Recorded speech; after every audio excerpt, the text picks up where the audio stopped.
Victoria Hale's hands trembled against the cold metal of her Mercedes as rain hammered the asphalt around her designer heels. The pain in her abdomen had gone from sharp to unbearable, from manageable to terrifying. She'd built an empire by never showing weakness, never asking for help, never surrendering control. But now, collapsed behind the city's most exclusive restaurant, she couldn't even stand. When the grease-stained mechanic rushed toward her through the downpour, she gasped the words that would change everything. "I can't go to the hospital." Ethan Cole froze mid-step, his blood turning to ice. Those were the exact words his wife had whispered 3 years ago, the last night he ever saw her alive. Before we begin, if you're enjoying the story, please hit the like button and comment what city you're watching from. I'd love to see how far this story travels. The rain had started as a whisper against the windows of Marcello's, the kind of upscale Italian restaurant where reservation lists stretched months into the future and the cheapest bottle of wine cost more than most people's weekly groceries. Inside, crystal chandeliers cast warm light over white tablecloths, and hushed conversations conducted in the reverent tones reserved for places where dinner came with a side of status affirmation. Victoria Hale barely noticed the ambiance anymore. She'd been to Marcello's 47 times in the past 2 years, always for business, always in the private dining room where deals were brokered over braised short ribs and carefully cultivated relationships. Tonight had been no different. 3 hours of strategic conversation with potential investors, every word calculated, every smile precisely measured. Her company, Hale Innovations, stood on the precipice of its largest expansion yet, and Victoria had learned long ago that fortunes were won and lost over meals like these. She'd felt the first twinge of discomfort during the second course, a subtle cramping low in her abdomen that she'd dismissed as stress, or perhaps the overly rich truffle risotto. By dessert, the discomfort had sharpened into something more insistent, but Victoria had maintained her composure, her poker face honed by a decade of high-stakes negotiations. She'd closed the deal, shaken hands with practiced firmness, and made her excuses about an early morning flight to Tokyo. The valet had brought her Mercedes SL around to the covered entrance, but Victoria had waved him off with a generous tip. She preferred to drive herself, one of the few moments in her carefully orchestrated life where she maintained complete control. The young man had hurried back inside, grateful to escape the worsening weather. That's when the pain had truly announced itself. Victoria had made it perhaps 20 feet from the restaurant's entrance, into the dimly lit section of the parking lot reserved for the most exclusive patrons, when the cramping transformed into something savage and unrelenting. Her breath caught. Her vision swam. She'd grabbed for the door handle of her car, fumbling with keys that suddenly felt slippery in her rain-dampened hands. The world tilted. She remembered her knees hitting the wet pavement, the shock of cold water soaking through her custom-tailored pants. Her phone had clattered from her purse, skittering across the asphalt. The pain in her abdomen was no longer just pain. It was a white-hot vice that squeezed tighter with every breath, radiating outward until she couldn't tell where it began or ended. "Help!" she'd tried to call out. But the word came as barely a whisper, swallowed by the drumming rain and the distance between her and the restaurant's glowing windows. That's when she'd heard the footsteps. Ethan Cole's Tuesday nights followed a pattern worn smooth by repetition. Pick up his daughter Maya from after-school care at 6. Stop by Chen's grocery for whatever was on sale. Make dinner, usually something involving pasta because 8-year-olds lived on carbohydrates and optimism. Help with homework. Bath time.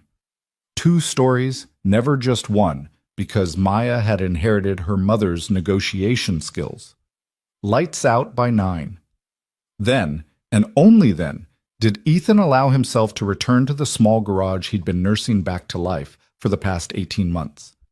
Cole's Auto Repair occupied a squat building on the industrial edge of town, sandwiched between a warehouse that sold plumbing supplies and a laundromat that had seen better decades. The sign out front still flickered erratically, and the paint on the garage doors was peeling, but the bay inside was clean and the tools were good. Ethan made sure of that. Tonight he'd been working on Mrs. Patterson's ancient Volvo, the 3rd time this month she'd brought it in. The car was held together by prayer and zip ties at this point, but Mrs. Patterson was 76 and living on a fixed income. and Ethan charged her exactly what she could afford, which was to say, almost nothing. He made up the difference on the luxury vehicles that occasionally found their way to his garage, the ones whose owners appreciated quality work more than a prestigious address.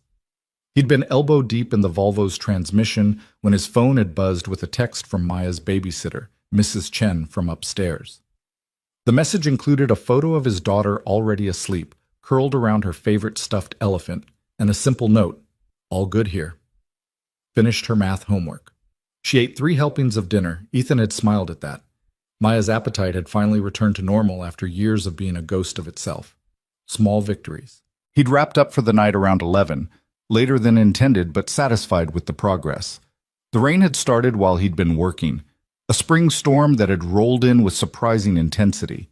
Ethan had locked up the garage, pulled his worn jacket tighter, and jogged toward his truck, a 15-year-old Ford F-150 that he maintained with the kind of care most people reserved for newborns. The route home took him past Marcello's. Ethan had driven this street 1,000 times, barely registering the restaurant's existence beyond a vague awareness that it represented a world entirely separate from his own. He'd certainly never eaten there. The closest he'd come was changing a flat tire for one of their valets 2 years back, a kid who'd been pathetically grateful and had offered Ethan a 20 that he'd refused. Tonight, something made him slow down. Maybe it was the flash of red taillights reflecting off the wet pavement. Maybe it was the shape that seemed wrong, too low to the ground, near the back of the parking lot. Maybe it was instinct, the same visceral awareness that had kept him alive during 3 tours overseas, that had taught him to notice when things didn't fit the pattern. He pulled into the parking lot, windshield wipers beating a steady rhythm. That's when he saw her. A woman, collapsed beside a gleaming Mercedes, rain plastering dark hair to her face. Even from a distance, even in the distorted light, Ethan could see she was in trouble. Her body was curled into itself, one hand pressed against her stomach, the other reaching towards something, her phone, he realized, lying just beyond her fingertips in a puddle. Ethan was out of his truck before conscious thought caught up with action, his boots splashing through standing water. Years of emergency medical training kicked in, the muscle memory of combat scenarios and field hospitals overriding everything else. "Ma'am?" He dropped to a crouch beside her, his hands already moving to assess, checking for visible injuries, watching the rise and fall of her chest, noting the way she held herself. "Ma'am, can you hear me?" Her eyes opened. They were dark, sharp even through obvious pain, and they focused on him with an intensity that was almost startling. "I'm fine," she managed, and despite everything, despite the rain and the pain and the fact that she was clearly anything but fine, her voice carried the crisp authority of someone used to being obeyed. "With respect, ma'am, you're not fine." Ethan kept his voice steady, calm, the same tone he'd used with wounded soldiers who were running on adrenaline and denial. "I'm going to help you. My name's Ethan. Can you tell me your name?" "Victoria." The word came through gritted teeth. "Victoria Hale." "Okay, Victoria. Can you tell me where it hurts?" She moved the hand that had been pressed against her abdomen, and even in the poor light, Ethan could see her palm was shaking. "Here. Started about an hour ago, getting worse." Ethan's training cataloged the symptoms automatically. Acute abdominal pain, rigid posture suggesting peritoneal irritation, cold sweat despite the relatively warm rain, rapid, shallow breathing. The possibilities ran through his mind like a checklist: appendicitis, ruptured cyst, internal bleeding. "We need to get you to a hospital," he said, already reaching for his phone. "I'm going to call an ambulance." "No!" The word came sharp and immediate, cutting through the rain with absolute finality. Ethan paused, his thumb hovering over the emergency call button. "Victoria, you need medical attention. This could be serious." "I said no." Her hand shot out and gripped his wrist with surprising strength. Her eyes locked onto his, and Ethan saw something there that he recognized too well. Not just pain, but fear. Raw, bone-deep terror. "I can't go to the hospital. I can't!" The words hit Ethan like a physical blow. "I can't go to the hospital."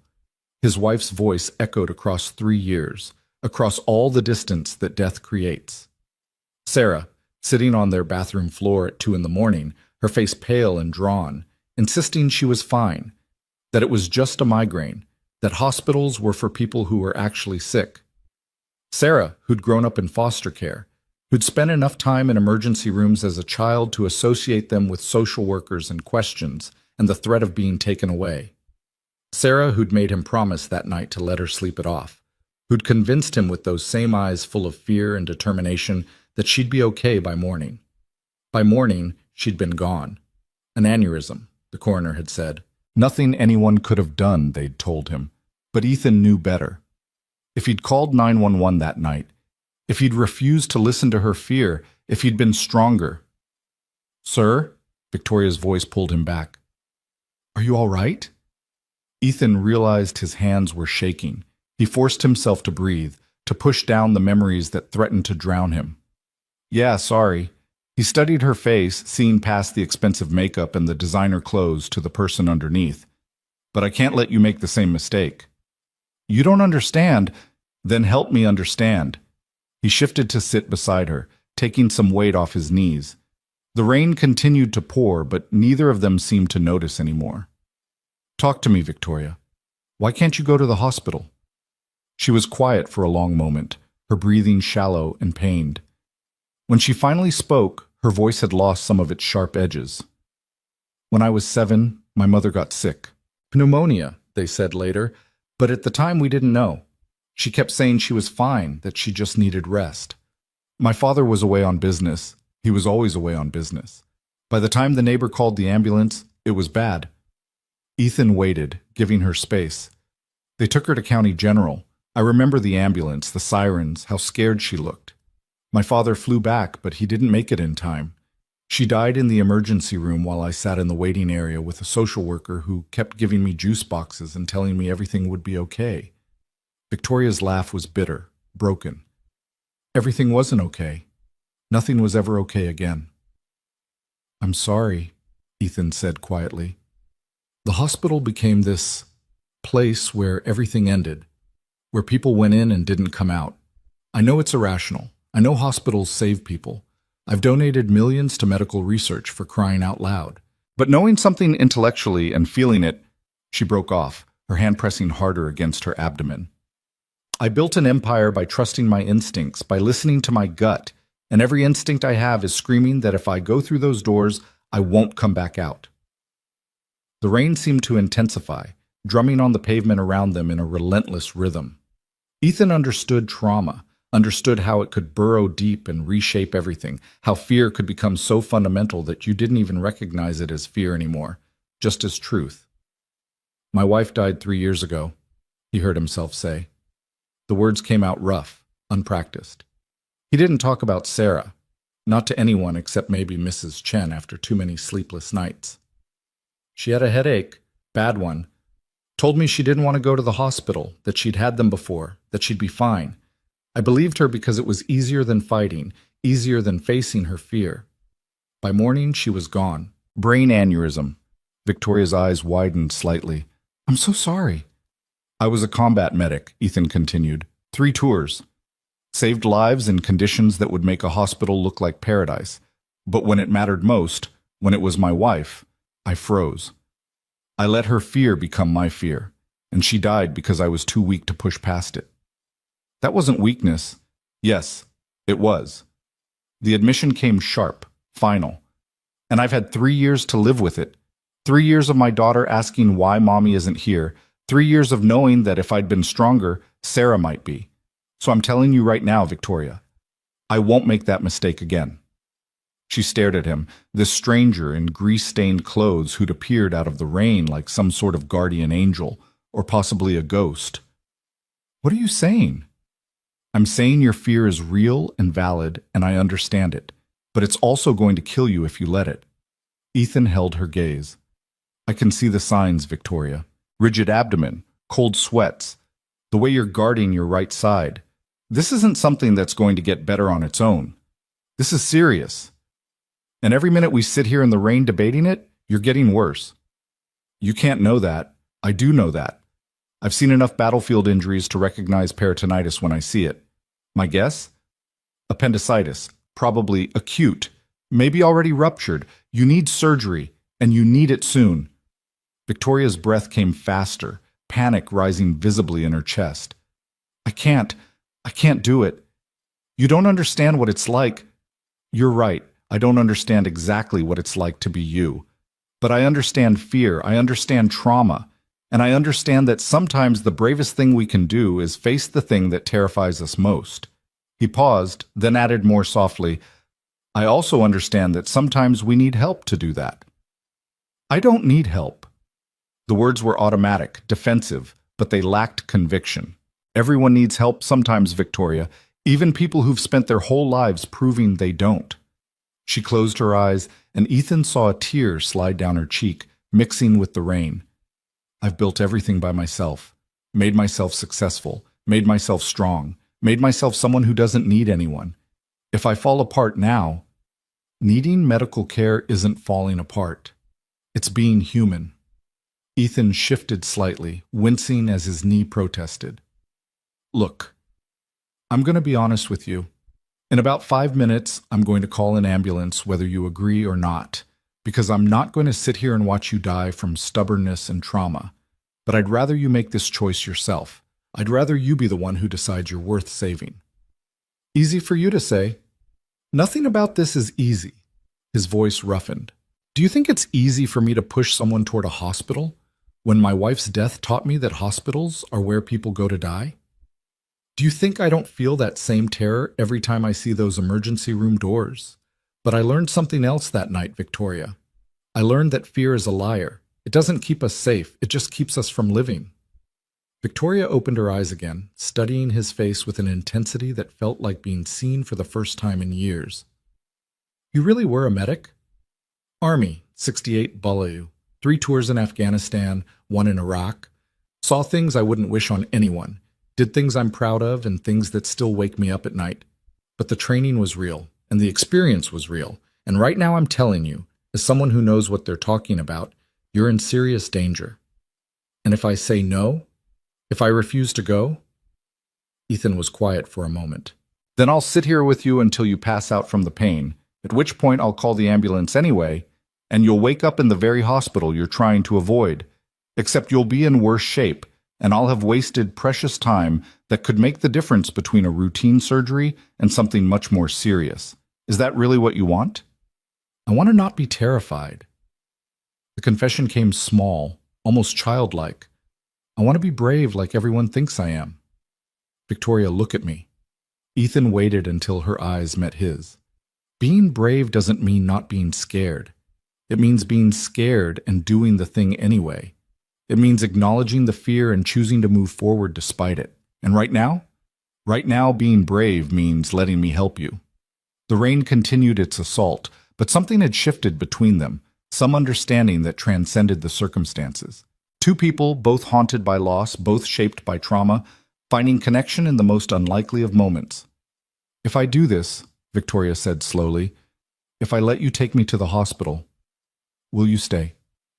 Every second, Ethan promised without hesitation. I won't leave you alone, not for a moment.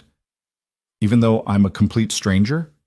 Even though, he managed a slight smile. Besides, my daughter's already asleep and my babysitter's probably watching her Korean dramas by now. I've got time. Despite everything, Victoria almost laughed. It came out as more of a pained exhale, but the attempt was there. You have a daughter?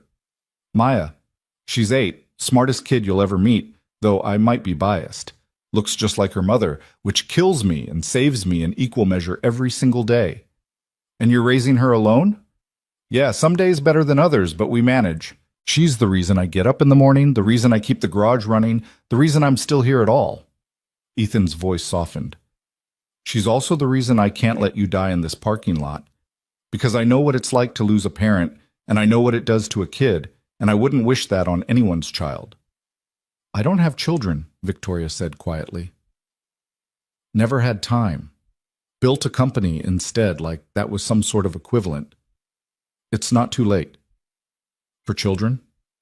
For any of it. For changing course, for choosing differently, for deciding that maybe success isn't just about what you build, but who you become in the building of it.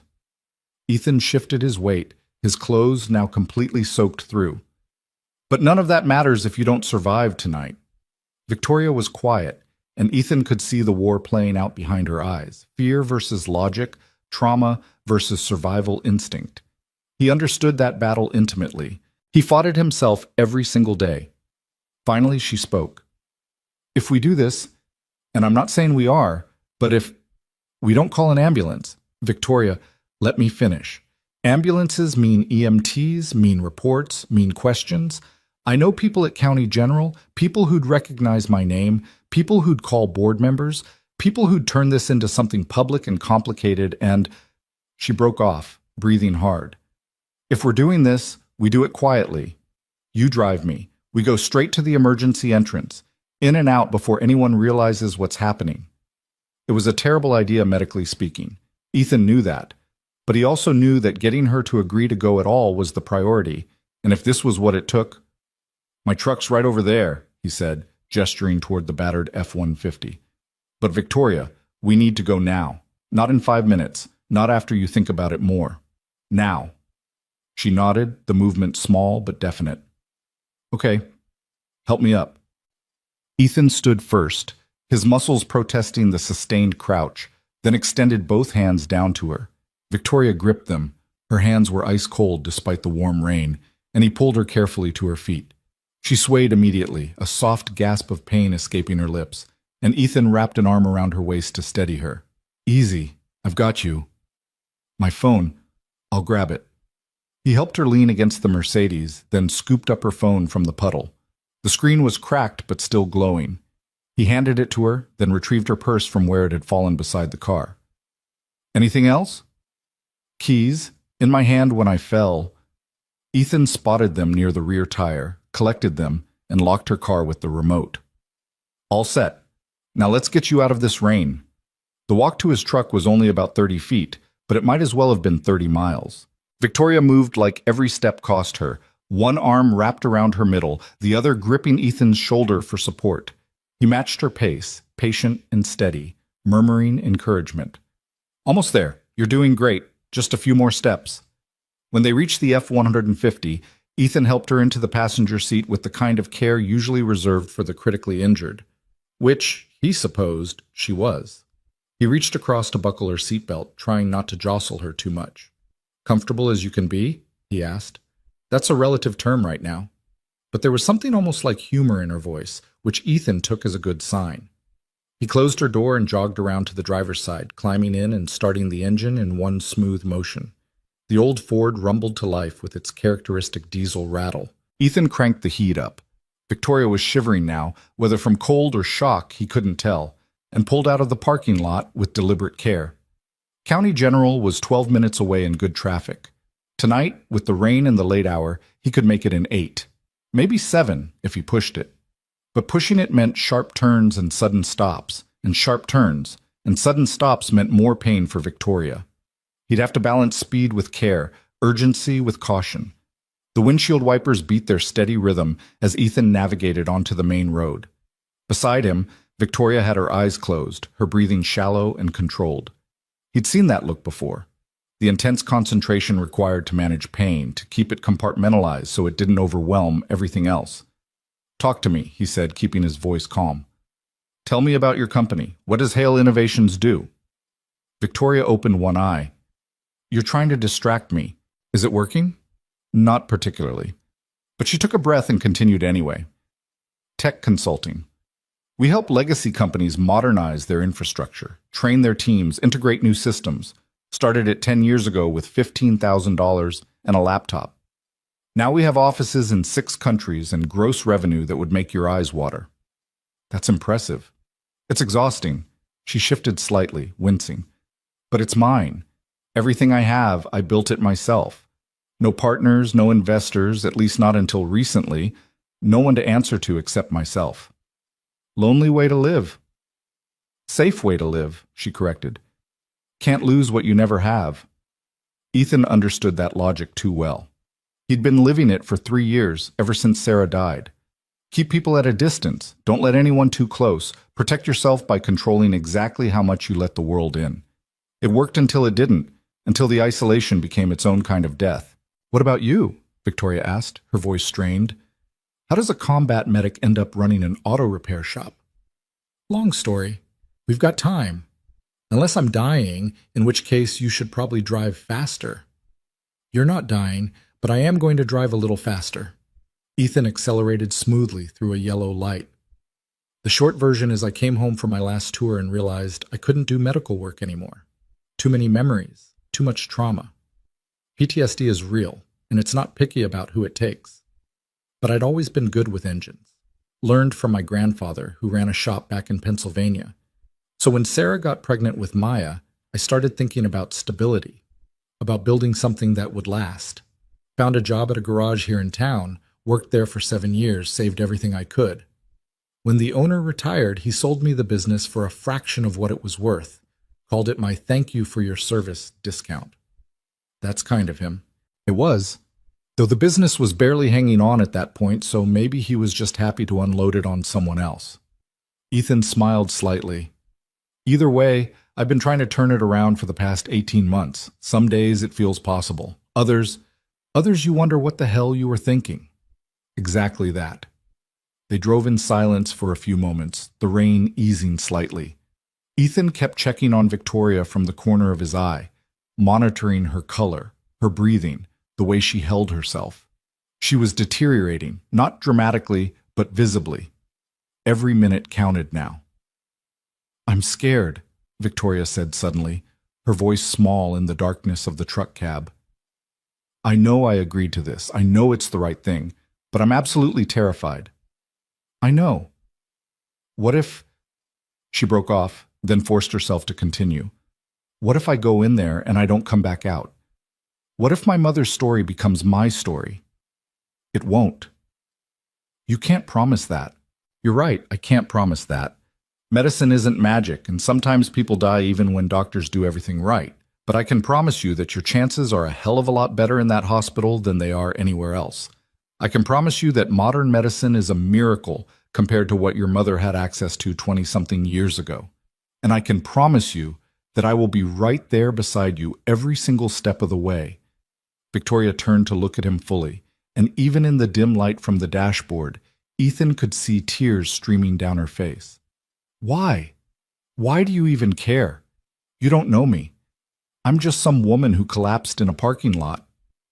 You're a person in pain who needs help. That's all the reason I need. Ethan paused, then added more quietly, and maybe because I failed someone once, someone I loved, and I won't fail again. Not if I can help it. Not while I still have breath in my body and the ability to act. Your wife would want me to save you. Sarah had the biggest heart of anyone I've ever known. If she were here, she'd already have called the ambulance and probably be riding with you to the hospital herself, holding your hand the whole way. His voice caught slightly. She always said the world didn't need more people who looked the other way. It needed people who saw pain and moved toward it instead of away from it. She sounds like she was an incredible person. She was, and she'd be kicking my ass right now if I let you die because I was too afraid to push past your fear. The hospital appeared ahead of them, a sprawling complex of buildings lit up against the dark sky. The emergency room entrance glowed with harsh fluorescent light, ambulances parked in designated bays. Ethan felt Victoria tense beside him, her entire body going rigid. I can't, she whispered. Ethan, I can't. I thought I could, but I can't. He pulled into the drop-off area but didn't turn off the engine, didn't immediately open the door. Instead, he shifted to face her, taking both of her hands in his. They were shaking. Look at me, Victoria. She did, her eyes wide with panic. Right now, in this moment, you have a choice. You can let the 7-year-old girl who lost her mother make this decision, or you can let the woman who built a multinational company make it. You can let trauma win, or you can choose to believe that maybe, just maybe, this time the story ends differently. I don't know if I'm that strong. Yes, you do. You didn't build an empire by being weak. You didn't survive losing your mother by being fragile. You have survived every single difficult day of your life so far, and that alone makes you stronger than you think. He squeezed her hands gently, and you don't have to do this alone. I'm here. I'm not going anywhere. When we walk through those doors, I'm right beside you. When they take you to triage, I'm in the waiting room. When you go into surgery, I'll be the first face you see when you wake up. You're not alone in this. You promise? I promise. Victoria took a shuddering breath, then another. Ethan could see the exact moment she made the decision, could see something shift behind her eyes. From fear to determination, from paralysis to action. Okay, she said. Okay, let's do this before I lose my nerve. Ethan killed the engine and was around to her side of the truck in seconds, helping her down carefully. The emergency room entrance was only 20 feet away, but those 20 feet felt infinite. Victoria leaned heavily on him, her breath coming in short gasps, but she kept moving. The automatic doors slid open with a mechanical whisper. Inside, the ER was controlled chaos, the usual Tuesday night mix of crying children, anxious relatives, and patients in various states of distress. A triage nurse looked up from her station, took one look at Victoria's pallor and the way she was clutching her abdomen, and immediately stood. I need a wheelchair here, she called, then moved toward them quickly. What's going on? Severe abdominal pain, Ethan said, slipping automatically into medical mode. Started approximately 2 hours ago, progressively worsening. Right lower quadrant, rigid abdomen on palpation, patient is cold and clammy. Suspect acute appendicitis, possibly ruptured. The nurse's eyes sharpened. You medical? Former combat medic. Good enough. Let's get her back. The wheelchair arrived, pushed by an orderly, and the nurse helped Victoria into it. Honey, we're going to take good care of you, all right? What's your name? Victoria Hale, Victoria managed, then looked back at Ethan with panic in her eyes. I'm right here, he said immediately, following as they wheeled her toward the triage area. Not going anywhere. The nurse glanced at him. Family? Ethan hesitated for only a fraction of a second. Yes. It was a lie, but a necessary one. He'd worry about the ethics later. Right now, Victoria needed him, and he'd promised not to leave her alone. They moved through the organized chaos of the emergency room, past curtained examination areas and the steady beep of monitors. A young doctor intercepted them, listening as the nurse rattled off Victoria's symptoms and Ethan's preliminary assessment.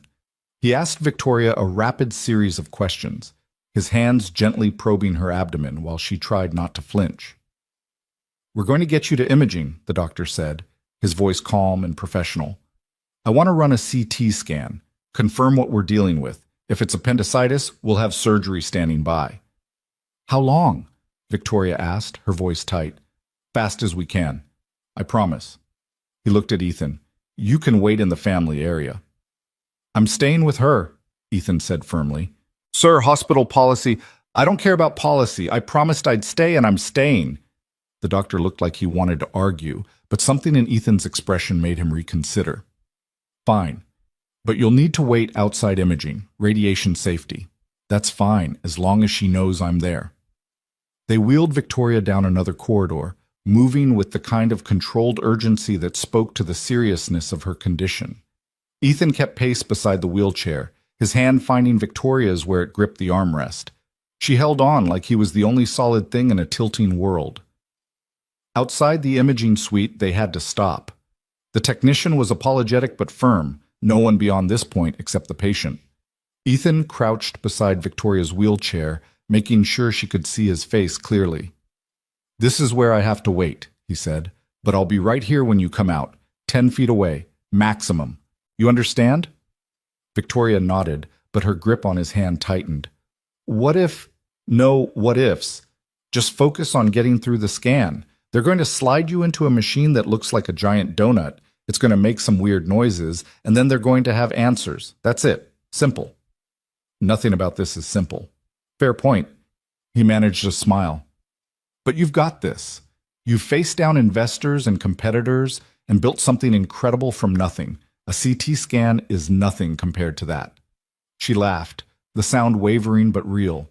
You're a terrible liar, but I appreciate the effort. I'll be right here, he repeated. The second you're done, I'm back. Okay? Okay. They wheeled her through the doors, and Ethan watched until she disappeared around a corner. Then he leaned against the wall, suddenly aware of how exhausted he was, how completely soaked his clothes remained, how much adrenaline had been keeping him upright. His phone buzzed. A text from Mrs. Chen. Everything's still good. Maya hasn't stirred. Take your time. Ethan typed back a quick thank you, then slid down the wall to sit on the floor. The hospital corridor was quiet here, away from the main ER. He could hear the distant sounds of medical equipment, muffled conversations, the occasional overhead page. All of it achingly familiar from those terrible hours 3 years ago when he'd sat in a different corridor in a different hospital, waiting for news that never came. But this was different. This time he'd acted. This time he hadn't let fear paralyze him. This time... Sir? Ethan looked up to find a nurse standing over him. Yes? The patient's asking for you. She's getting agitated, and we need her to stay still for the scan. Would you mind coming in? You can stand behind the lead shield, talk to her through the intercom. He was on his feet instantly. Of course. The nurse led him into the control room, where the technician sat at a bank of monitors. Through the window, Ethan could see Victoria on the scanning table, her face pale against the white sheet, her eyes squeezed shut. The technician handed him a microphone. Just talk to her. Help her stay calm. We'll do the rest. Ethan pressed the button. Hey, Victoria. It's Ethan. Her eyes flew open, searching for him even though she couldn't see through the one-way glass. I'm right here, just like I promised. I can see you, and you're doing great. I don't feel great. Her voice came through the speaker, thin and scared. I feel like I'm about to fall apart. Then fall apart. I'll help you put the pieces back together after. But right now you just need to hold still for a few more minutes. Can you do that? I think so. I know so. You're the strongest person I've met, Victoria Hale. This machine's got nothing on you. The technician started the scan, and the massive donut-shaped machine hummed to life. Ethan kept talking, kept his voice steady and calm, telling Victoria about Maya's latest school project, about the ancient Volvo he'd been working on, about anything and everything that might distract her from the fear and the pain and the terrible vulnerability of being a patient. The scan took 12 minutes. 12 minutes that felt like hours, but also passed in a blur of Ethan's voice and the machine's mechanical rhythm. When it was done, they brought Victoria back out, and Ethan was there waiting, his hand finding hers immediately. You did it, he said. All done. Now what? Now we wait for the results. And then he paused as the young doctor from earlier approached, a tablet in his hands and a serious expression on his face. Ms. Hale, the doctor said, I need to speak with you about your scan results. Victoria's grip on Ethan's hand became almost painful. Just tell me. Hell? The doctor glanced at Ethan, then back to Victoria. It's your appendix. Acutely inflamed, on the verge of rupture if it hasn't already. You need surgery immediately. We've already called the surgical team. They're prepping an OR now. The words hung in the air like a verdict. Victoria's face had gone even paler, if that was possible. You mean I was right? Ethan said quietly to her. It was appendicitis. You were right. Victoria's voice was barely a whisper. You saved my life. Not yet, but they will. He looked at the doctor. How long until surgery? 20 minutes, maybe less. We're moving fast because of the risk of rupture. The doctor turned back to Victoria. I know this is scary, Ms. Hale, but appendectomies are one of the most common surgeries we perform. The surgical team is excellent, and your prognosis is very good, assuming we get you into surgery soon. Victoria nodded mechanically, but Ethan could see she was shutting down, the fear overwhelming everything else. He crouched beside her wheelchair again, forcing her to look at him. Hey, stay with me. Don't go into your head right now. They're going to cut me open. They're going to save your life. There's a difference. I can't do this. I changed my mind. I want to leave. Victoria, I want to leave. Her voice rose, panic clear and sharp. I don't want surgery. I don't want to be here. I want to go home. What you want and what you need are two different things right now. Ethan kept his voice firm but gentle. And what you need is this surgery. What you need is to trust that these people know what they're doing. What you need is to be brave for just a little bit longer. I'm not brave. I'm terrified. Being terrified and being brave aren't mutually exclusive. You think I wasn't terrified every single time I ran toward gunfire to save a wounded soldier? You think I don't wake up terrified every morning that I'm failing Maya? Fear doesn't make you weak, Victoria. It makes you human. What matters is what you do despite the fear. A nurse appeared with paperwork, apologetic for the interruption, but insistent on the necessity of signatures and consents. Victoria's hand shook as she signed, each line of her usually elegant script wavering and uncertain. They began moving again, heading toward the surgical wing. Ethan walked beside the wheelchair, his presence the only constant in Victoria's rapidly narrowing world. At the doors to the pre-op area, they had to stop again. "This is as far as you can go," the nurse said to Ethan apologetically. "I'm sorry." Victoria's panic was immediate and visceral. No, he promised he'd stay." "I'll be right here," Ethan interrupted, his voice cutting through her fear. "Right outside these doors.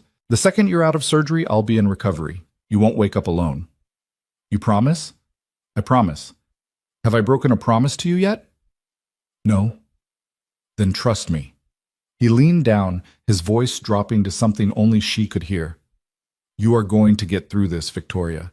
You're going to wake up on the other side without your appendix and with a future you almost didn't have. And when you do, we're going to figure out what comes next. But right now you need to let these people do their jobs. Can you do that?" She held his gaze for a long moment, then nodded slowly. Okay. But you stay." "Wild horses couldn't drag me away." They wheeled her through the double doors, and Ethan watched until she disappeared from view. Then he turned and found the nearest chair, sinking into it with a bone-deep exhaustion that had nothing to do with the physical and everything to do with the emotional weight of the night. His phone read 12:47 a.m. Less than 2 hours had passed since he'd spotted Victoria collapsed in that parking lot. 2 hours that had fundamentally changed the trajectory of both their lives in ways neither of them could fully comprehend yet. Ethan closed his eyes, and for the first time in 3 years, he allowed himself to hope that maybe, just maybe, saving someone else's life would help heal the gaping wound left by failing to save Sarah's. The surgical waiting room slowly filled with the detritus of a long night, empty coffee cups, worried families, the quiet desperation of people waiting for news about their loved ones. Ethan sat in the same plastic chair, unwilling to move far from the doors Victoria had disappeared through, his presence a promise kept even though she couldn't see it. He thought about Maya sleeping peacefully upstairs from Mrs. Chen's apartment, dreaming whatever dreams 8-year-olds dreamed.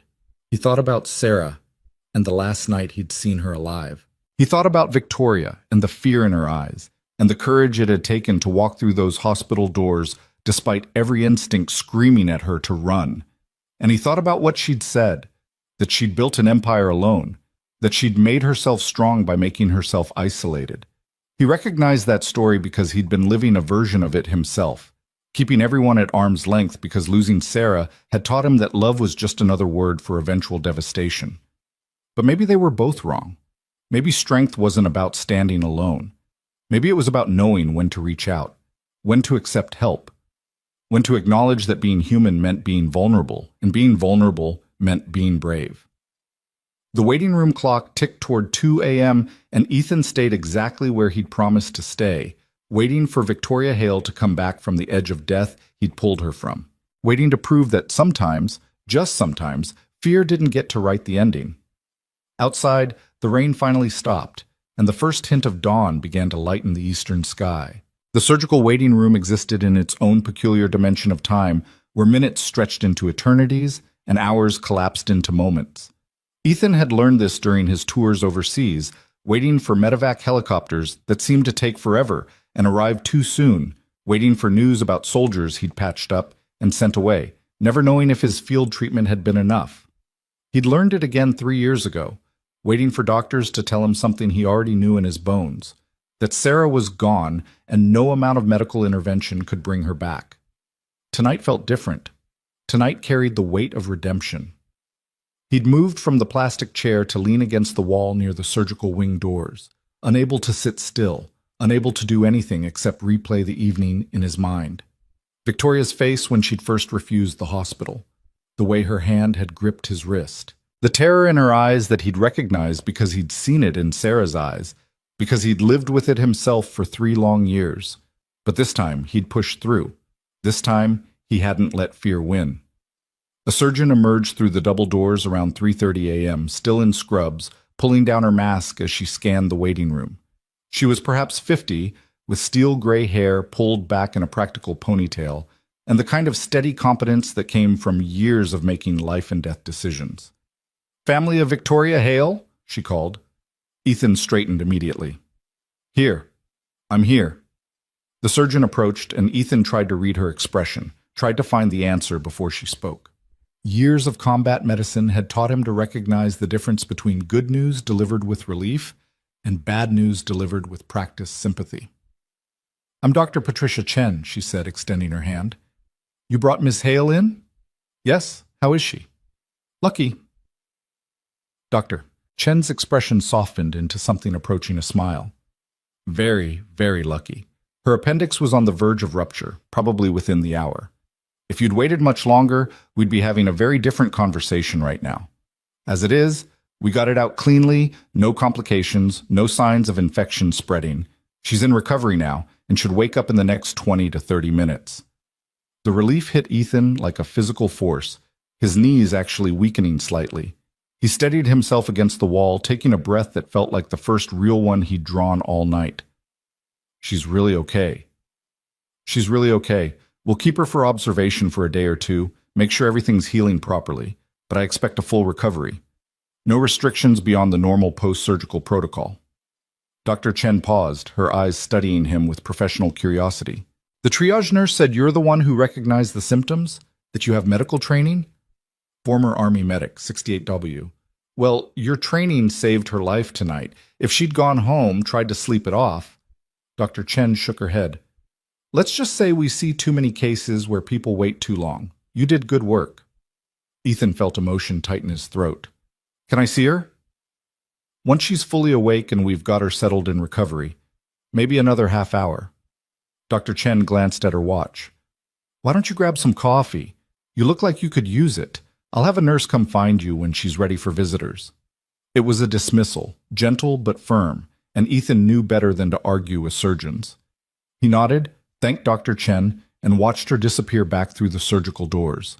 Then he did exactly what she'd suggested, made his way to the hospital cafeteria, which was just beginning to show signs of life as the night shift gave way to early morning. The coffee was terrible, burned and bitter, but Ethan drank it anyway while his hands slowly stopped shaking. He checked his phone and found another message from Mrs. Chen. Maya's up and asking about you. Told her you had an emergency at the garage. She wants pancakes for breakfast. Ethan smiled despite his exhaustion and typed back. Tell her I'll be home soon and we'll make pancakes together. Extra chocolate chips. The response came immediately. She says you're the best dad ever. His eyes stung, and he blamed the terrible coffee even though he knew better. Maya had become his anchor, the reason he got out of bed every morning, the living proof that something good had survived Sarah's death. Raising her alone terrified him daily, the constant fear that he was doing it wrong, that he was failing her, that his own trauma would somehow damage her. But she was thriving despite his fears, growing into someone smart and kind and braver than he'd ever been. He wondered what Sarah would think of the man he'd become in her absence, whether she'd be proud that he'd saved someone tonight, or disappointed that it had taken 3 years and a stranger's life hanging in the balance for him to finally push past his own paralysis. Excuse me? Are you the gentleman waiting for Victoria Hale? Ethan looked up to find a young nurse standing beside his table, her scrubs decorated with cheerful cartoon characters that seemed incongruous with the pre-dawn hour. That's me. She's awake and asking for you, if you'd like to follow me. He was on his feet before she'd finished the sentence, abandoning the terrible coffee without a second thought. The nurse led him through a maze of corridors to the recovery wing, a quieter section of the hospital where patients emerged from anesthesia in curtained alcoves monitored by attentive staff. Victoria's curtain was partially open. She lay in the hospital bed, propped up at a slight angle, an IV line running to her left arm, and a blood pressure cuff automatically inflating and deflating on her right. Her hair, still damp from the rain, had been pulled back in a messy ponytail, and someone had dressed her in a hospital gown that had seen better days. Without her makeup, without the armor of her expensive clothes and cultivated confidence, she looked younger and more vulnerable than she had in the parking lot. Her eyes found Ethan the moment he appeared in the doorway, and the relief in her expression was so naked it almost hurt to witness. You stayed, she said, her voice slightly hoarse from the intubation. I promised, didn't I? Ethan approached the bed slowly, giving her space to adjust to his presence. How are you feeling? Like someone removed an organ from my body. Victoria attempted to smile. Which I suppose is accurate. Dr. Chen said you saved my life. Dr. Chen did the hard part. I just got you here. Don't do that. Victoria's voice sharpened slightly despite her obvious exhaustion. Don't minimize what you did. You found me. You convinced me to come here against every instinct I had. You stayed when you could have left a dozen times. You saved my life, Ethan. Own it. Ethan pulled up the visitor's chair and sat, his body suddenly remembering how tired it was. Okay, you're right. I helped save your life. How's that? Better? She closed her eyes briefly, and Ethan could see her fighting against the pull of pain medication and exhaustion. What time is it? Almost 4 in the morning. You should go home.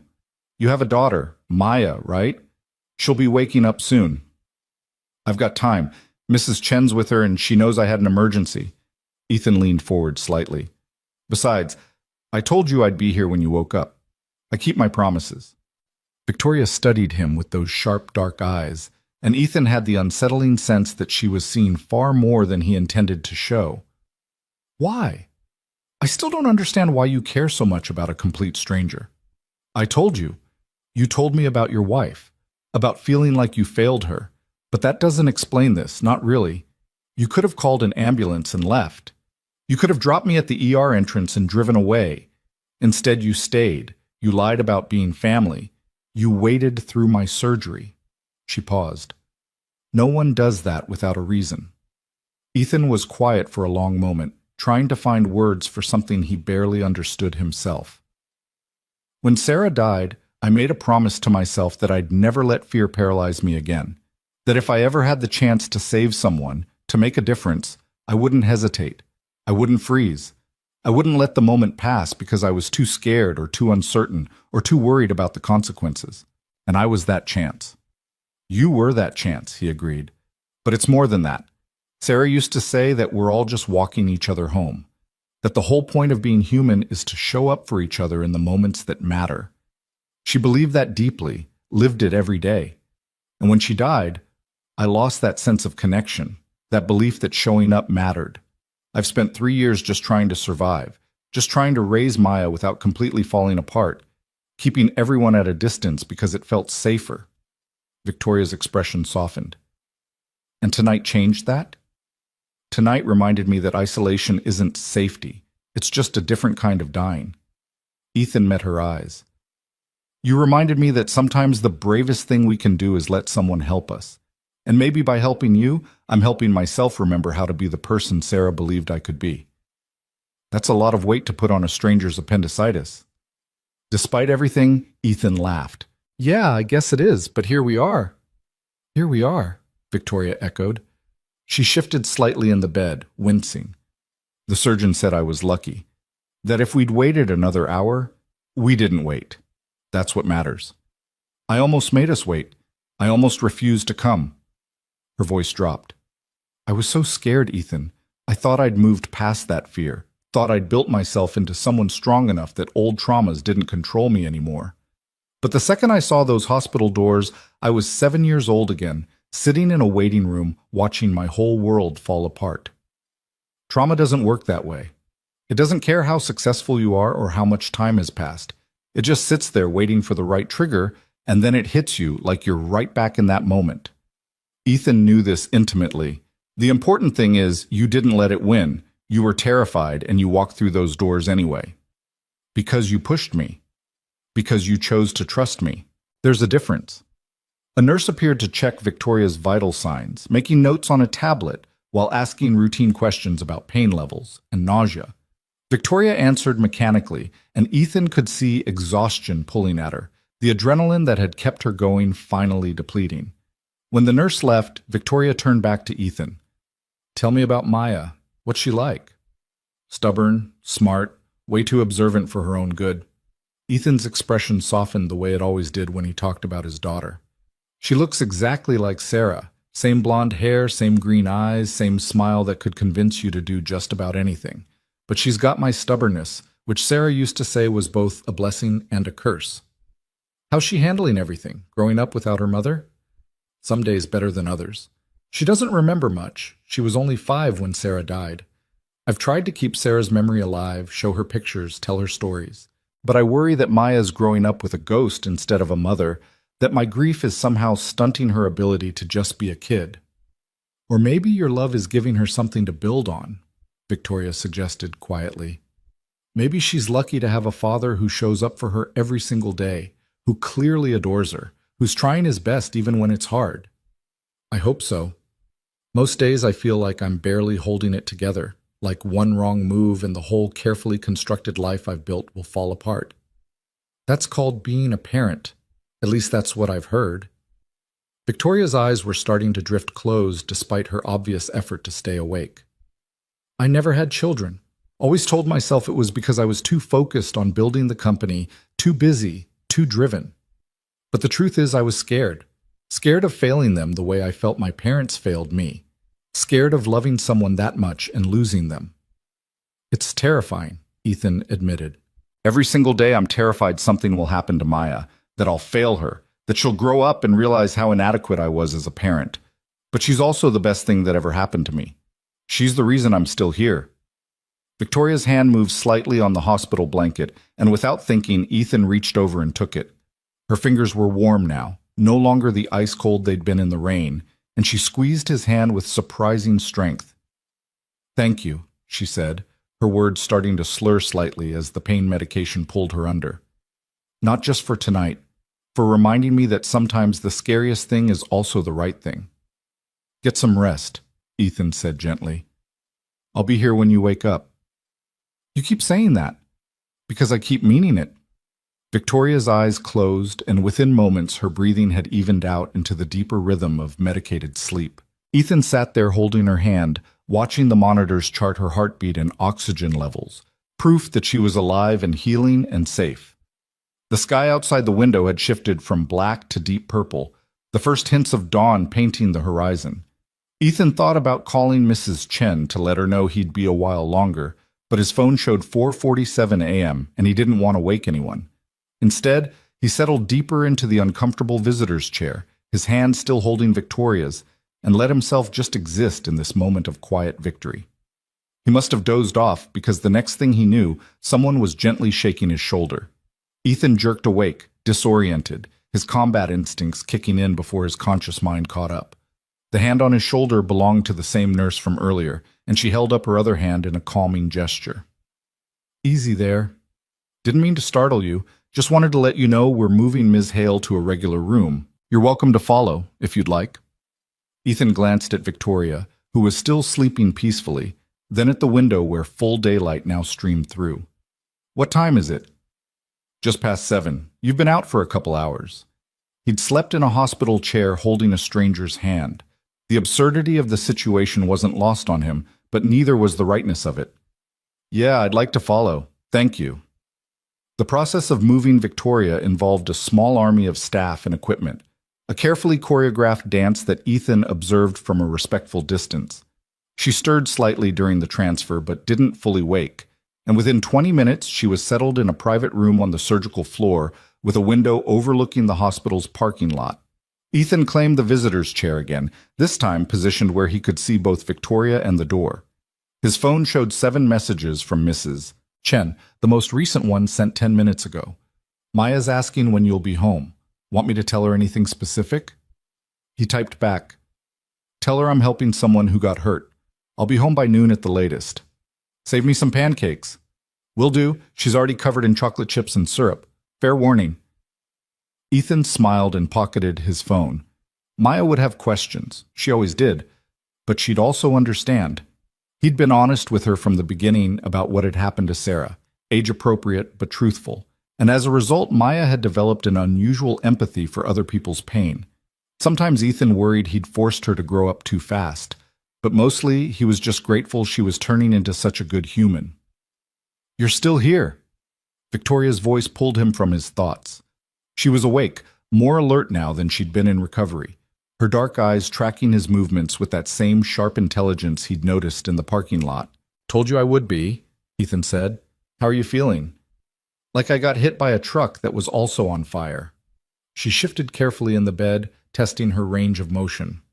But alive, which I suppose is the important part. Definitely the important part. Ethan leaned forward. They moved you to a regular room about half an hour ago. The nurse said Dr. Chen will be by later this morning to check on you. What time is it? 7:30? Tuesday morning technically became Wednesday morning while you were sleeping. Victoria processed this, her expression shifting through several emotions Ethan couldn't quite name. You stayed all night. You missed a whole night with your daughter. Maya's fine. She's with my neighbor eating pancakes and probably destroying my apartment with syrup. I'll be home soon. He paused. Besides, I made a promise. I don't break those. Most people would have left once the surgery was over, once they knew I was okay. I'm not most people. No, Victoria agreed quietly. You're really not. She looked down at her hands, picking at the hospital bracelet on her wrist. I've spent the last decade building a company, building a reputation, building walls so high that nothing could touch me. And in one night, a stranger with a tow truck and grease under his fingernails knocked them all down. I drive an F-150, not a tow truck. You know what I mean. She looked up at him. Why aren't you scared of me? Everyone's scared of me. I've cultivated that. The Ice Queen CEO who doesn't need anyone. But you just showed up and refused to let me be that person. Ethan considered this. Maybe because I saw you at your most vulnerable. Hard to be scared of someone when you've literally carried them to your truck in the rain while they were in agony. Kind of strips away all the pretense. That's fair. Victoria attempted a smile. Though I feel I should warn you that once I'm out of this hospital gown and back in my actual clothes, the Ice Queen might make a reappearance. I'll take my chances. They fell into a comfortable silence, the kind that felt earned rather than awkward. Ethan watched the morning light play across Victoria's face, softening the sharp edges that fear and pain had carved there the night before. She looked younger like this, more at peace, like maybe the surgery had removed more than just an inflamed appendix. Maybe it had cut away some of the armor, too. I should let you rest, Ethan said finally, checking his watch. And I should get home to Maya before she decides to redecorate the entire apartment with breakfast foods. You're leaving? The flash of panic in Victoria's eyes was quickly suppressed, but Ethan saw it anyway. Just for a few hours, I need to check on Maya, take a shower, change into clothes that don't smell like motor oil and rain. But I'll come back this afternoon if you'd like. Bring you something that isn't hospital food. You don't have to. I know I don't have to. I want to. Ethan stood, stretching muscles that had gone stiff from too many hours in uncomfortable chairs. Unless you'd prefer I didn't. I don't want to overstep. Victoria was quiet for a moment, clearly wrestling with something internal. When she spoke, her voice was small, uncertain in a way that seemed foreign to her. I'd like it if you came back, if that's not too much trouble. It's not trouble at all. Ethan pulled out his phone. Here, let me give you my number. If you need anything before I get back, just call or text. They exchanged numbers, a strangely mundane gesture given the circumstances of how they'd met. Victoria saved his contact with careful attention, her fingers moving slowly across the phone's screen like she was committing something to memory. Ethan? She called as he reached the door. Thank you. For everything. You already thanked me. I'll probably thank you 100 more times before this is over. Get used to it. He smiled. I can live with that. Get some rest, Victoria. I'll see you this afternoon. The drive home felt surreal, the morning commute traffic building around him while his mind remained stuck in that hospital room. Ethan kept replaying the night, the moment he'd seen Victoria collapsed in the parking lot, the fear in her eyes, the way her hand had gripped his, the relief when Dr. Chen had said she'd be okay. It felt significant in a way that extended beyond the immediate crisis, like something fundamental had shifted in the universe, and he was only beginning to understand the implications. Mrs. Chen met him at his apartment door, her round face creased with concern. You look terrible. Did you sleep at all? Couple hours in a chair. I'll survive. Ethan glanced past her to where Maya sat at the kitchen table, covered in syrup and chocolate chips exactly as advertised. How was she? Perfect as always. Worried about you, though. Kept asking questions about the emergency. Mrs. Chen lowered her voice. I told her someone needed help with their car, and you stayed to make sure they were okay. Hope that was all right. That's perfect. Thank you. Ethan pulled out his wallet, but Mrs. Chen waved him off. Don't insult me. You know I don't charge for Maya. That girl's my favorite person in this building. She patted his arm. Go be with your daughter, and take a shower. You smell like a hospital. Maya launched herself at Ethan the moment Mrs. Chen left, her small arms wrapping around his waist, with enough force to nearly knock him over. He hugged her back, breathing in the scent of chocolate chips and strawberry shampoo, letting the simple reality of her presence ground him. You were gone all night, Maya said, her voice muffled against his shirt. Mrs. Chen said someone needed help, but I was worried. I know, sweetheart. I'm sorry. Ethan crouched down to her level, wiping a smear of syrup from her cheek. But everyone's okay now. Sometimes grown-ups have emergencies that take longer to fix than we expect. Maya studied his face with those two perceptive green eyes. Was it a car emergency? Started as one, yeah. But then it turned into something else? Ethan smiled despite his exhaustion. When did you get so smart? I've always been smart, Dad. You just don't always notice because you're busy with the garage. She said it matter-of-factly, without accusation. Are you going to go back to help more? This afternoon, yeah. The person I helped last night is still in the hospital, and I promised I'd check on them. Is it a boy or a girl? A woman.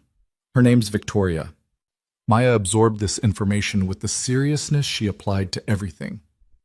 Is she nice? I think so, yeah. She's had a rough time, but she's strong. Like Mom was strong? The question hit Ethan squarely in the chest. Maya rarely brought up Sarah unprompted, preferring to let Ethan control the narrative of her mother's memory. Yeah, baby, like Mom was strong. Maya nodded, satisfied with this answer. Okay, you should help her then. But you should also shower because Mrs. Chen's right. You smell weird. Ethan laughed, the sound surprising him. Fair enough. How about you help me make lunch, and then I'll clean up? They spent the next hour together in the kitchen, making grilled cheese sandwiches and tomato soup, while Maya chattered about school and her friend Emma's upcoming birthday party and the book she was reading about space exploration. Ethan let her voice wash over him, participating in the conversation but mostly just grateful to be home, to be reminded of why he worked so hard, why he kept pushing forward even when everything felt impossible. After lunch, while Maya settled in with her book, Ethan finally took that shower. He stood under the hot water until it started to run cold, letting the night's tension drain away with the soap and shampoo. When he emerged, he felt almost human again, tired still, but functional. His phone showed a text from an unknown number. This is Victoria. Dr. Chen came by. Everything looks good. They're saying I can go home tomorrow if there are no complications. Ethan typed back. That's great news. I'll be there around 2 if that works for you. You really don't have to come back. I'm fine. I know I don't have to. See you at 2. He dressed in clean jeans and a button-down shirt that Maya had insisted he buy last year because you need at least one shirt without holes in it, Dad. Then he sat down with Maya to explain where he was going. So Victoria's in the hospital, he said carefully, and she doesn't have any family here to visit her. I thought I'd stop by, make sure she's doing okay. Is that all right with you? Maya considered this with her usual thoughtfulness. Is she lonely? Maybe a little. Then you should definitely go. Nobody should be lonely in a hospital. She paused. Can I draw her a picture? To make her feel better? Ethan felt his throat tighten. I think she'd really like that, sweetheart. Maya disappeared into her room and emerged 10 minutes later with a carefully colored drawing of a rainbow arcing over a hospital building. At the bottom, in her careful third-grade handwriting, she'd written, Hope you feel better soon, from Maya. This is perfect, Ethan said, folding it carefully. Thank you, baby. Tell her I said hi, and that hospitals aren't so scary if you have friends visiting. Out of the mouths of 8-year-olds, Ethan thought. He kissed the top of Maya's head, confirmed with Mrs. Chen that she could watch Maya for another few hours, and headed back out into the afternoon. The hospital felt different in daylight, busier, more purposeful, less like a place where time stopped and more like a place where lives continued. Ethan navigated the now familiar corridors to Victoria's room, stopping at the gift shop to grab a bottle of fancy water and a magazine about technology startups that seemed like it might be her speed. He knocked on her doorframe before entering. "Delivery service." Victoria looked up from her phone, and Ethan was struck by how much better she looked. The color had returned to her face, and though she still moved carefully, there was a brightness to her eyes that hadn't been there this morning. "You came back," she said, and there was something almost wondering in her tone. "I said I would." Ethan held up the magazine. "Figured you'd be going crazy without something to read, and I brought this." He pulled out Maya's drawing. "My daughter wanted you to have it." Victoria took the picture with careful hands, her expression shifting as she read Maya's message. When she looked up, her eyes were suspiciously bright. "She drew this for me?" "She wanted you to know hospitals aren't so scary when you have friends visiting. Her words, not mine." "She sounds wonderful." "She is." Ethan settled into the visitor's chair, which he was starting to think of as his chair, given how much time he'd spent in it. "How are you really feeling?" "No corporate spin, just the truth." "Sore, tired, overwhelmed." Victoria set the drawing on her bedside table where she could see it. "Dr. Chen said the surgery went perfectly. No complications, no signs of infection. I should be able to go home tomorrow and return to work in about 2 weeks." "That's fast." "I heal quickly, always have." She paused. "I've also been lying here thinking about what you said last night, about showing up for people, about not letting fear write the ending." And I think maybe I've spent the last decade running from the wrong things. I built this empire because I was terrified of being vulnerable again, terrified of needing anyone, terrified of ending up like my mother, powerless and dependent and ultimately alone. But in protecting myself from those things, I became alone anyway, just a different kind of alone. Ethan recognized that realization. He'd been circling it himself for 3 years. It's easier to keep people at a distance than to risk losing them. Easier, Victoria agreed, but not better. Not healthier. Not actually safer. She looked at him. "You're the first person in years who's seen me when I wasn't in control, when I couldn't hide behind my company or my money or my reputation. And you didn't run away. You didn't treat me differently. You just helped. That's what people are supposed to do for each other. Supposed to, maybe. But don't actually do. Not in my world. In my world, vulnerability is weakness, and weakness is fatal." She laughed, the sound bitter. "I've made millions consulting companies on how to be more efficient, more profitable, more successful. But I don't know the first thing about being human." "I don't believe that." "You should. It's true." Victoria's fingers traced the edge of Maya's drawing. "I have hundreds of employees and thousands of clients and exactly 0 friends. I can't remember the last time someone asked how I was doing and actually wanted to know the answer. I've built this perfect, controlled, isolated life, and last night I nearly died in it." Ethan let the words settle between them, understanding that sometimes people needed to speak their truths out loud before they could figure out what to do with them. "So what are you going to do about it?" "I have absolutely no idea." Victoria met his eyes. "But I think maybe the first step is admitting it, and the second step is asking for help when I need it instead of pretending I never do." "Those are good steps," says the man who stayed up all night in a hospital for a stranger. "You're not a stranger anymore," Ethan pointed out. "Strangers don't hold hands through surgery scares. Strangers don't exchange phone numbers and drawings from 8-year-olds. Victoria smiled, and it transformed her face, softening all those carefully constructed edges. "So what are we then?" "Friends, maybe? If you're interested in having one of those." "I might be very bad at it." "I'm out of practice myself. We can figure it out together." They talked for the next 2 hours, the conversation flowing with surprising ease. Victoria told him about building Hale Innovations from nothing, about the early days when she'd lived on ramen and coffee and sheer determination, about the first big client she'd landed and the terror of suddenly having employees who depended on her, about the loneliness of success and how it differed from the loneliness of failure but still felt like drowning. Ethan told her about his time in the army, about the camaraderie and the horror and the way combat changed you in ways you couldn't undo, about meeting Sarah at a veterans support group and falling in love with someone who understood trauma because she carried her own, about Maya's birth and the joy that had felt impossible given everything they'd been through, about Sarah's death and the years since, trying to be both mother and father to a daughter who deserved so much better. She deserves exactly what she's getting, Victoria said firmly when he voiced this last thought. A father who loves her enough to work 3 jobs keeping a business afloat just to give her stability. A father who notices when people are in pain and stops to help. A father who keeps his promises even when it's hard. Maya's lucky to have you. Some days I'm not sure she'd agree. All kids think their parents are embarrassing or insufficient in some way. It's practically their job. But she drew you a picture to give to a stranger because she wanted to help someone feel better. That doesn't come from nowhere, Ethan. That comes from being raised by someone who taught her that other people matter. Ethan felt the compliment settle somewhere deep, filling a space he hadn't realized was empty. Thank you for saying that. I'm just stating facts. Victoria shifted in the bed, wincing slightly. Though I should probably rest before the nurses start giving me disapproving looks. Dr. Chen was very clear about not overdoing it. Ethan stood, reluctant to leave but understanding the necessity.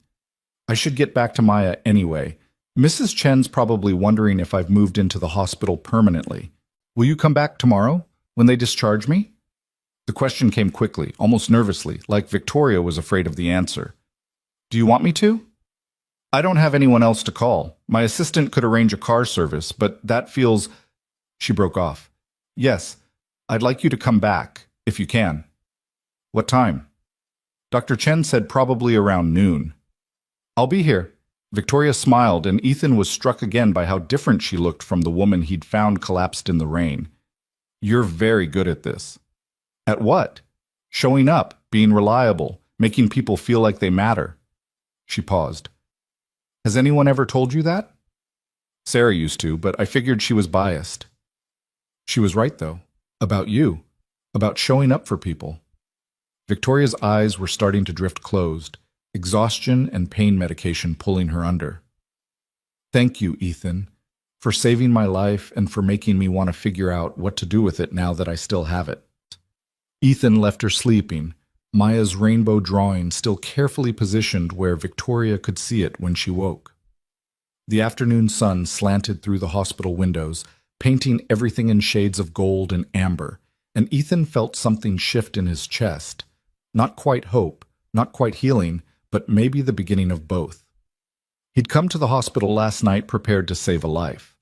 He hadn't expected that in doing so, he might start figuring out how to save his own. The next morning arrived with the kind of crisp clarity that followed a storm. The city washed clean and gleaming under a blue sky that seemed almost aggressively cheerful. Ethan woke before his alarm, his internal clock still calibrated to the anxious rhythms of the past 36 hours. Maya was already awake, sitting cross-legged on the living room floor with her cereal bowl and a nature documentary playing quietly on the television. You're up early, Ethan observed, settling onto the couch beside her spot on the floor. Couldn't sleep. I kept thinking about Victoria. Maya didn't look away from the screen where a narrator was describing the migration patterns of Arctic terns. Is she getting out of the hospital today? That's the plan. I'm going to pick her up around noon. And then what happens? It was a simple question that Ethan didn't have a simple answer for. I'm not sure, sweetheart. She'll go home, rest, get better. We'll probably stay in touch. Maya finally turned to look at him, her expression serious in that way that always made her seem older than 8. Do you like her? I barely know her. That's not what I asked. Maya had inherited Sarah's ability to cut through deflection with surgical precision. Do you like her? Ethan considered lying, then remembered his promise to always be honest with his daughter. Yeah, I think I do. She's smart and brave and funny in a sharp kind of way, but it's complicated, Maya. We met under really unusual circumstances. Mom always said the best things usually are complicated. Maya returned her attention to the television. I think it's okay if you like her. I think Mom would want you to like people again. The observation hit Ethan squarely in the chest, stealing his breath. He'd spent 3 years carefully maintaining Sarah's memory while simultaneously using it as a shield against connection, convincing himself that moving forward would somehow dishonor what they'd had. But Maya was right. Sarah had been all about forward motion, about choosing life even when it was hard, about finding joy wherever it existed. "When did you get so wise?" he managed. Maya shrugged, a small smile playing at her lips. "I've always been wise. You just don't always listen." Ethan spent the morning at the garage, though his heart wasn't in it. He finished up Mrs. Patterson's Volvo, returned calls from 2 potential customers, and tried to focus on the transmission rebuild waiting in Bay 2. But his mind kept drifting to Victoria, to hospital rooms and parking lot confessions, to the way she'd looked at Maya's drawing like it was something precious. At 11:30, he cleaned up, changed into the one good shirt Maya approved of, and headed back to County General for what felt like the 100th time in 2 days. The hospital had become strangely familiar, its corridors and sounds no longer foreign, but simply part of this new reality he'd stumbled into. Victoria was dressed when he arrived, back in clothes that looked expensive even after spending a night crumpled in a hospital bag. Her hair was pulled back in a sleek ponytail, and she'd somehow managed to apply makeup that made her look professional rather than like someone who'd undergone emergency surgery less than 48 hours ago. But Ethan could see the careful way she held herself, the slight tightness around her eyes that spoke to pain she was determined not to show. "You look ready to conquer the world," he said from the doorway. She turned, and her expression softened when she saw him. "I look ready to get out of this hospital before I lose my mind. There's a difference." "Fair point." Ethan entered the room, noting the discharge paperwork already signed and stacked neatly on the bedside table. "Dr. Chen already been by?" "An hour ago. Gave me approximately 17 lectures about rest, medication schedules, warning signs to watch for, and the importance of not returning to work immediately." Victoria picked up her purse with careful movements. "I listened politely and agreed to everything while planning to ignore at least half of it." Victoria, Tika, "I'm kidding, mostly." She managed a smile. "I'll rest. I'll take the medication. I'll watch for warning signs." But the moment Dr. Chen said 2 weeks before returning to work, I knew that was optimistic at best. "I have a company to run.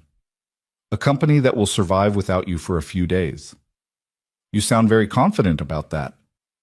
"I sound like someone who just watched you nearly die from appendicitis because you were too stubborn to admit you needed help." Ethan kept his voice gentle but firm. "Maybe consider the possibility that the world won't end if you take care of yourself for once."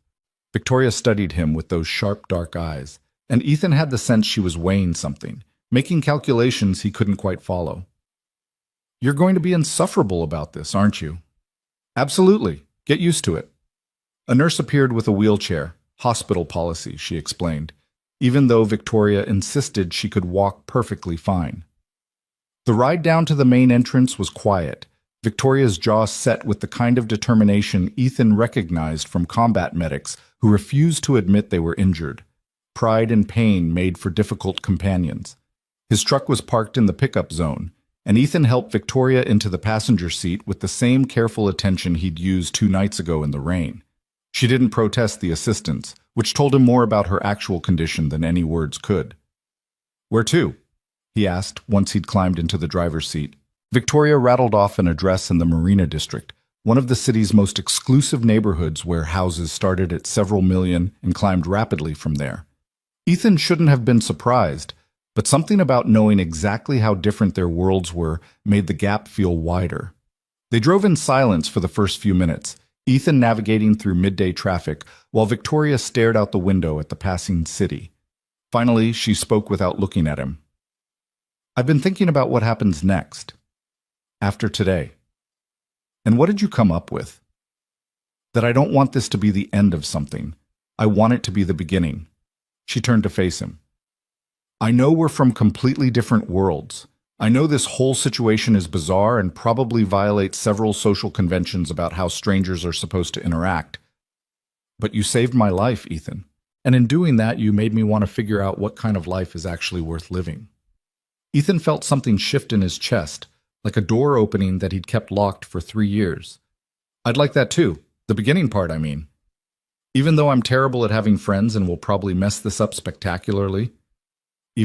Besides, I'm out of practice myself. We can mess it up together. Victoria smiled, and it reached her eyes this time, genuine and unguarded.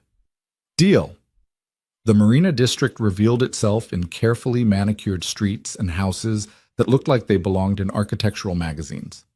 Victoria directed him to a modern 3-story home with floor-to-ceiling windows and a view of the bay that probably cost more than Ethan would make in a lifetime. He pulled into the circular driveway, trying not to feel intimidated by the sheer wealth on display. "Welcome to my fortress of solitude," Victoria said with a touch of irony. "It's probably too much house for one person, but I bought it because I could, and because it proved something I felt needed proving at the time." "And now?" "Now it mostly just echoes." She reached for the door handle, then paused. Would you mind coming in? Just for a few minutes? I know you need to get back to Maya, but I'd feel better knowing someone saw me safely inside." It was a reasonable request that they both knew was about more than physical safety. Victoria didn't want to walk into that empty house alone. Didn't want to face the silence and isolation she'd built so carefully. Ethan understood that intimately. "Of course," he said. "Let me help you." Getting Victoria from the truck to her front door required more effort than she wanted to admit, each step measured and careful. Ethan kept one hand at her elbow, ready to catch her if she stumbled, while Victoria maintained the fiction that she was fine. The house's security system beeped as she entered the code, and then they were inside. The interior matched the exterior, all clean lines and expensive materials, and the kind of deliberate minimalism that came from having too much money and not enough warmth. Abstract art hung on white walls. Designer furniture occupied carefully measured spaces. Everything was perfect, and nothing felt lived in, like a showroom waiting for actual people to arrive and mess it up. "It's beautiful," Ethan said, because it was, even if it felt cold. "It's empty," Victoria corrected, lowering herself onto a pristine white couch with a barely suppressed wince. "I keep meaning to make it feel more like a home, but I don't actually know what that means. I didn't grow up with much, and then I had too much. And somewhere in between I forgot what normal looked like." Ethan glanced around the space, noting the absence of photographs, personal mementos, anything that would tell a visitor who actually lived here. Even his modest apartment had Maya's drawings on the refrigerator, Sarah's favorite books on the shelves, evidence of lives being lived rather than curated. "Can I get you anything?" he asked. "Water, medication, blanket?" "There's a bottle of prescription painkillers in my purse, and maybe some water." Victoria leaned back against the couch cushions, her carefully maintained composure finally cracking. "And possibly a different life, but I suspect that's harder to deliver." Ethan found a glass in the gleaming kitchen. It took him 3 tries to find the right cabinet, and filled it with water. Victoria's purse yielded the medication bottle, and he brought both back to the living room. She took the pills with mechanical efficiency, then closed her eyes. "I hate feeling weak," she said quietly. "I've spent my entire adult life making sure I never had to depend on anyone for anything. And now here I am, unable to walk to my own front door without help." "That's not weakness. That's recovery from surgery." "It feels like weakness." Ethan settled into the chair across from her, giving her space but staying present. "After I came back from my last tour, I couldn't do basic things, couldn't sleep through the night, couldn't go to the grocery store without having a panic attack in the cereal aisle, couldn't hold Maya without my hand shaking because I was so afraid I'd hurt her somehow. I felt useless and broken, and like everyone would be better off if I just disappeared." Victoria's eyes opened. "What changed?" "Sarah refused to let me disappear. She'd sit with me through the panic attacks, wake me up from nightmares, drag me to therapy even when I insisted I was fine. She made it clear that needing help wasn't optional and wasn't shameful. It was just part of being human." Ethan's voice roughened. "She saved my life long before you needed me to save yours. And she did it by showing me that accepting help was actually braver than suffering alone." "She sounds like an extraordinary person." "She was. And she'd tell you the same thing I'm telling you now, that you don't have to do this alone. That asking for help isn't giving up control, it's choosing to trust someone else to share the load." Victoria was quiet for a long moment, her fingers tracing patterns on the couch cushion. "I don't know how to do that. Trust people, I mean. The last person I truly trusted was my mother, and she died and left me alone. Everything since then has been about making sure I never need anyone enough that losing them would destroy me. And how's that working out? Spectacularly poorly, as evidenced by the fact that I nearly died alone in a parking lot. She laughed, the sound brittle. You'd think a near-death experience would come with some sort of instruction manual. Congratulations on surviving. Here's how to rebuild your entire life from scratch. I don't think it works that way. I think you just take it one day at a time and try to make slightly better choices than you did yesterday. Ethan leaned forward. And maybe you start by accepting that you don't have to rebuild alone. You've got at least one friend now, whether you planned for it or not. One friend who's a single father with a failing business and approximately zero free time. The business isn't failing, it's struggling. There's a difference. Ethan smiled. And I've got more free time than you'd think. Turns out when you spend 3 years avoiding meaningful human connection, your social calendar stays pretty open. Victoria shook her head, but she was smiling too. We're a mess, aren't we?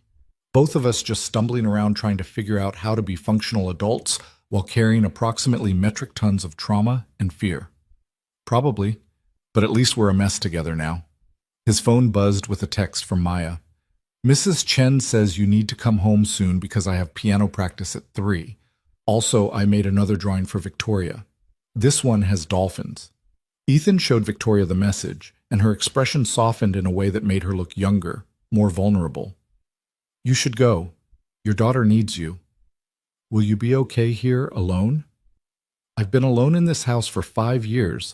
A few more hours won't kill me. She paused. Though I appreciate you asking. Ethan stood reluctantly, part of him not wanting to leave her in this cold, empty space. Promise me you'll call if you need anything. Anything at all. I promise. Though I should warn you, I'm terrible at asking for help. Then it's a good thing I'm excellent at showing up uninvited. He pulled out his phone. I'm putting my number in your favorites. First contact, right at the top. If you need me, you call. Don't debate it. Don't talk yourself out of it. Just call. Victoria watched him program his number with an expression he couldn't quite read. Why are you doing this? Really? You could have dropped me at the door and driven away. You could have visited once in the hospital and considered your good deed done. But you keep showing up, keep pushing, keep making it clear you're not going anywhere. Why? Ethan thought about deflecting, about giving some easy answer that would preserve distance and safety. But Victoria deserved better than that, and maybe so did he. Because 3 years ago I let someone I loved suffer alone because I was too afraid to push past her fear. And she died, and I've carried that failure every single day since. When I saw you in that parking lot, when you said you couldn't go to the hospital, he broke off, collecting himself. I saw a chance to make a different choice, to not let fear win. And then, when I got to know you, when I saw how brave you were despite being terrified, when I realized how lonely you were despite all your success, I saw someone worth knowing, someone worth showing up for. You barely know me. I know enough. I know you're brilliant and driven and scared. I know you built something incredible from nothing. I know you've spent years protecting yourself by keeping everyone at a distance, and I know how exhausting that is because I've been doing the same thing. Ethan held her gaze. And I know that for the first time in 3 years, I actually want to try. To connect with someone, to build something that looks like friendship, to remember what it feels like to care about someone who isn't my daughter. Victoria's eyes were bright with unshed tears. What if I disappoint you? What if I can't be the friend you deserve? What if you can? What if we both can? He smiled gently. We won't know unless we try. She nodded slowly, processing this. Okay, we'll try. But don't say I didn't warn you when I inevitably messed this up. Duly noted. Ethan headed for the door, then paused. I'll check in tomorrow. And Victoria? Try to rest. Actually rest. Not whatever workaholic version of rest you're planning. I make no promises. I didn't expect you to. The drive home felt different, lighter somehow, like something heavy Ethan had been carrying had shifted position. He thought about Victoria in that enormous empty house, about Maya waiting for him with dolphin drawings, about the strange and unlikely friendship that had emerged from a rainy parking lot in a moment of crisis. Maya was waiting at the apartment door when he arrived, practically vibrating with excitement. Did you give her my first drawing? Did she like it? I made another one with dolphins because Emma said dolphins are the smartest animals except for humans and maybe octopuses. She loved the rainbow drawing, had it right beside her bed where she could see it. Ethan scooped Maya into a hug, breathing in the familiar scent of her strawberry shampoo. And I'm sure she'll love the dolphins too. Can we take it to her? I want to meet her. The request caught Ethan off guard. He'd been keeping his worlds carefully separate. Maya on one side, Victoria on the other, the garage in its own category entirely. The thought of bringing them together felt significant in a way that made him nervous. Maybe soon, he said carefully. She's still recovering from surgery. She needs rest right now. Maya studied his face with those two perceptive eyes. You like her a lot, don't you? I told you, I barely know her. But you want to know her. I can tell. Maya twisted in his arms to look at him directly. It's okay, Dad. You're allowed to have friends who aren't me or Mrs. Chen.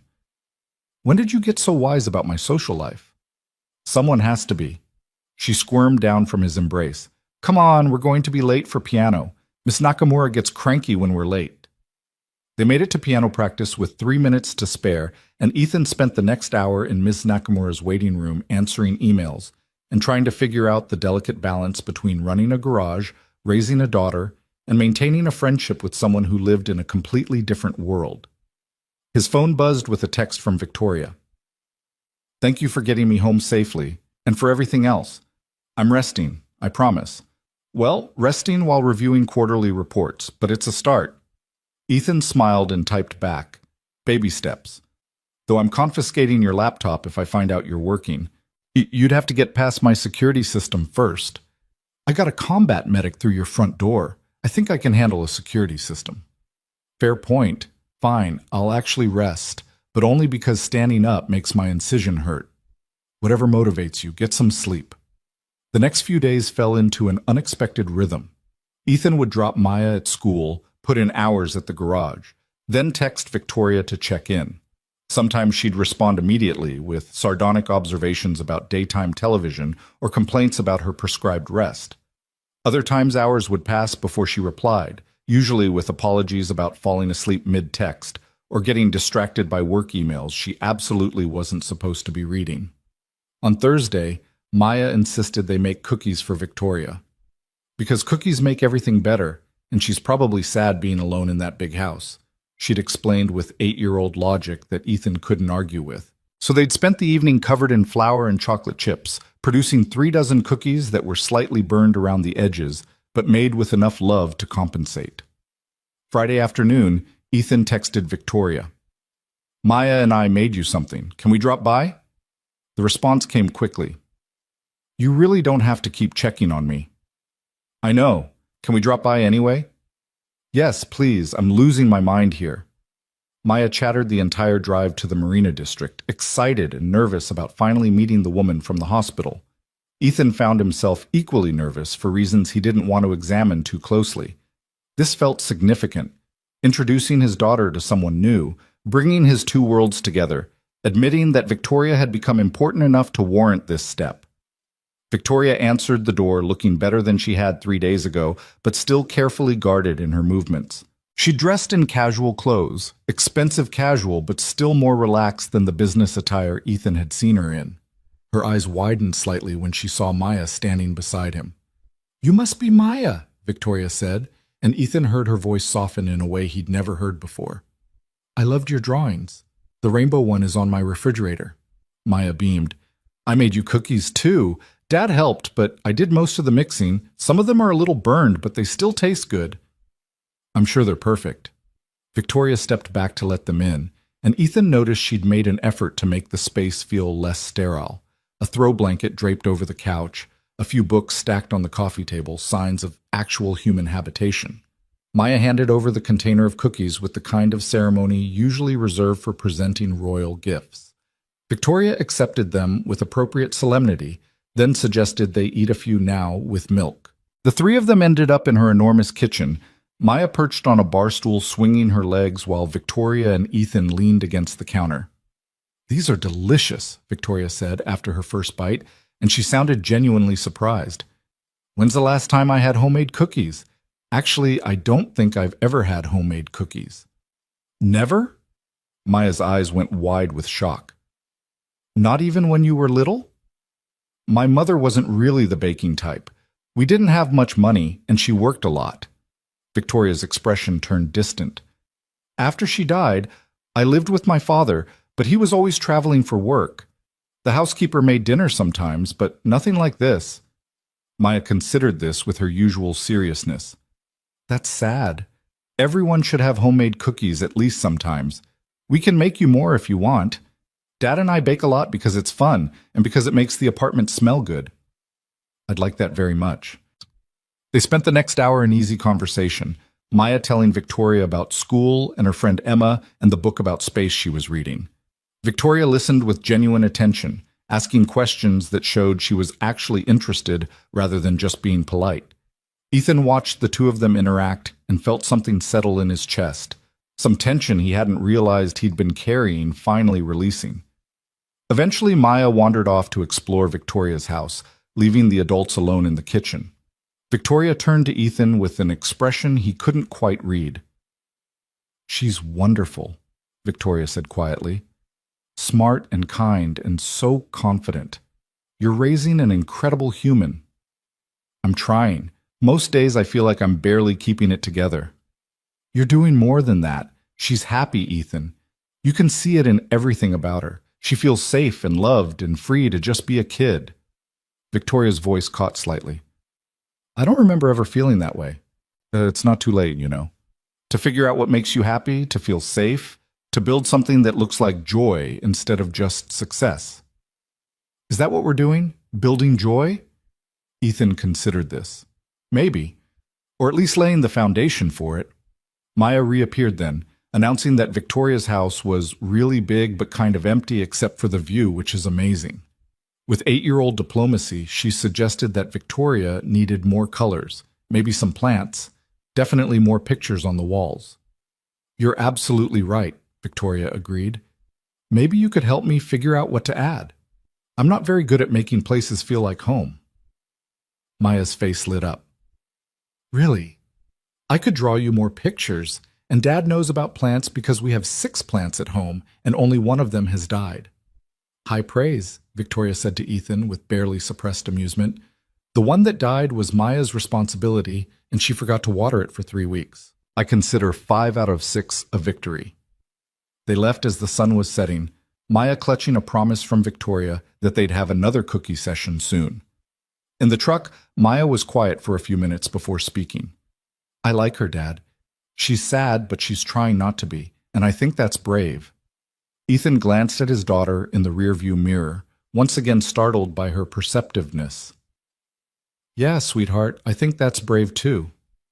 Are you going to keep being her friend, even though she's rich and lives in a fancy house?" "Why would that matter?" Maya shrugged. "I don't know. On TV, rich people and regular people don't usually be friends. But I think you should anyway because she needs friends, and you need friends, and it doesn't matter about the money stuff." "You're right. It doesn't matter about the money stuff." "I'm right about most things," Maya said matter-of-factly. "You should listen to me more often." That night after Maya was asleep, Ethan's phone rang. Victoria's name appeared on the screen, and he answered immediately. "Everything okay?" "Everything's fine. Better than fine, actually." Victoria's voice sounded different, lighter, less guarded. "I just wanted to thank you for bringing Maya over, for letting me meet her. She's extraordinary, Ethan." "She liked you too. Apparently you're sad but trying not to be, which makes you brave in her assessment." Victoria laughed, the sound genuine and unforced. "She's not wrong. About the sad part or the trying part." She paused. "Can I ask you something?" "Of course." "How do you do it? Balance everything? The garage, raising Maya, being present for her while dealing with your own grief and trauma? Some days I can barely manage running a company, and that's with a staff of hundreds helping me. You're doing it all alone." "I'm not doing it alone. I have Mrs. Chen, Maya's teachers, the other parents at her school. I have people who show up when I need them, even if I'm terrible at asking." Ethan settled deeper into his couch. "And I've learned that perfection isn't the goal. Presence is. Maya doesn't need a perfect father. She needs one who shows up, who tries, who loves her enough to keep pushing forward even when it's hard." I don't know if I know how to do that. Show up for people, I mean. You're doing it right now. You showed up for Maya today, made her feel important, listened to her ideas about your house. That counts. It felt easy with her, natural. She's so open and genuine that it's impossible not to respond to that. Victoria's voice softened. With adults, it's harder. I've spent so many years being guarded that I don't know how to let people in anymore.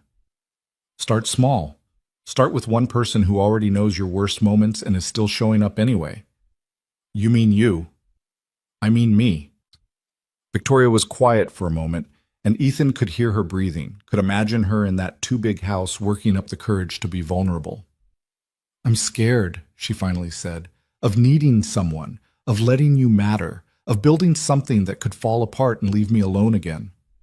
I'm scared too, Ethan admitted. Sarah's death taught me that love is just another word for eventual loss. But Maya's teaching me something different, that connection is worth the risk, that isolation is its own kind of death, that sometimes you have to choose to trust even when everything in you is screaming to run away. What if I'm not brave enough? Victoria, you walked through hospital doors despite trauma that could have killed you. You survived losing your mother as a child and built an empire from nothing. You're brave enough. You just have to decide you want to be. I do want to be. I want... She broke off, then continued more quietly. I want what you and Maya have, that easy warmth, that sense of belonging to something bigger than yourself. I want to know what it feels like to come home to people who actually care whether you made it through the day. Then let's build that. Maybe not the same thing Maya and I have. We've had years and shared grief and biology on our side. But something new, something that works for who we both are now. A friendship between a burned-out mechanic and a workaholic CEO. Think it'll work? I think we won't know unless we try. And I think we're both tired enough of being alone that it's worth the risk. Victoria's laugh was soft but real. Okay, let's try. But Ethan? Yeah? Thank you for not giving up on me, even when I was giving up on myself. Anytime. That's what friends do. They talked for another hour, the conversation ranging from Maya's school projects to Victoria's plans for slowly returning to work to Ethan's struggles with the garage's finances. It felt normal and easy and significant all at once, like they were building something real in the space between their different worlds. When they finally said goodnight, Ethan lay in bed staring at the ceiling, thinking about connection and risk and the unexpected ways life could change in the span of a rainy night. He'd set out to save someone's life and ended up finding a reason to reclaim his own. In her Marina District house, Victoria did the same. Maya's dolphin drawing already hung beside the rainbow on her refrigerator, evidence that even the emptiest spaces could slowly fill with warmth if you let the right people in. The weeks that followed took on a rhythm that surprised them both with its ease. Victoria returned to work earlier than Dr. Chen recommended, but later than her own instincts demanded, a compromise that felt like progress. She started with half-days, working from home in the mornings and venturing into the Hale Innovations office only when absolutely necessary. Ethan checked in daily, sometimes with texts about nothing in particular, sometimes with photos Maya insisted he send.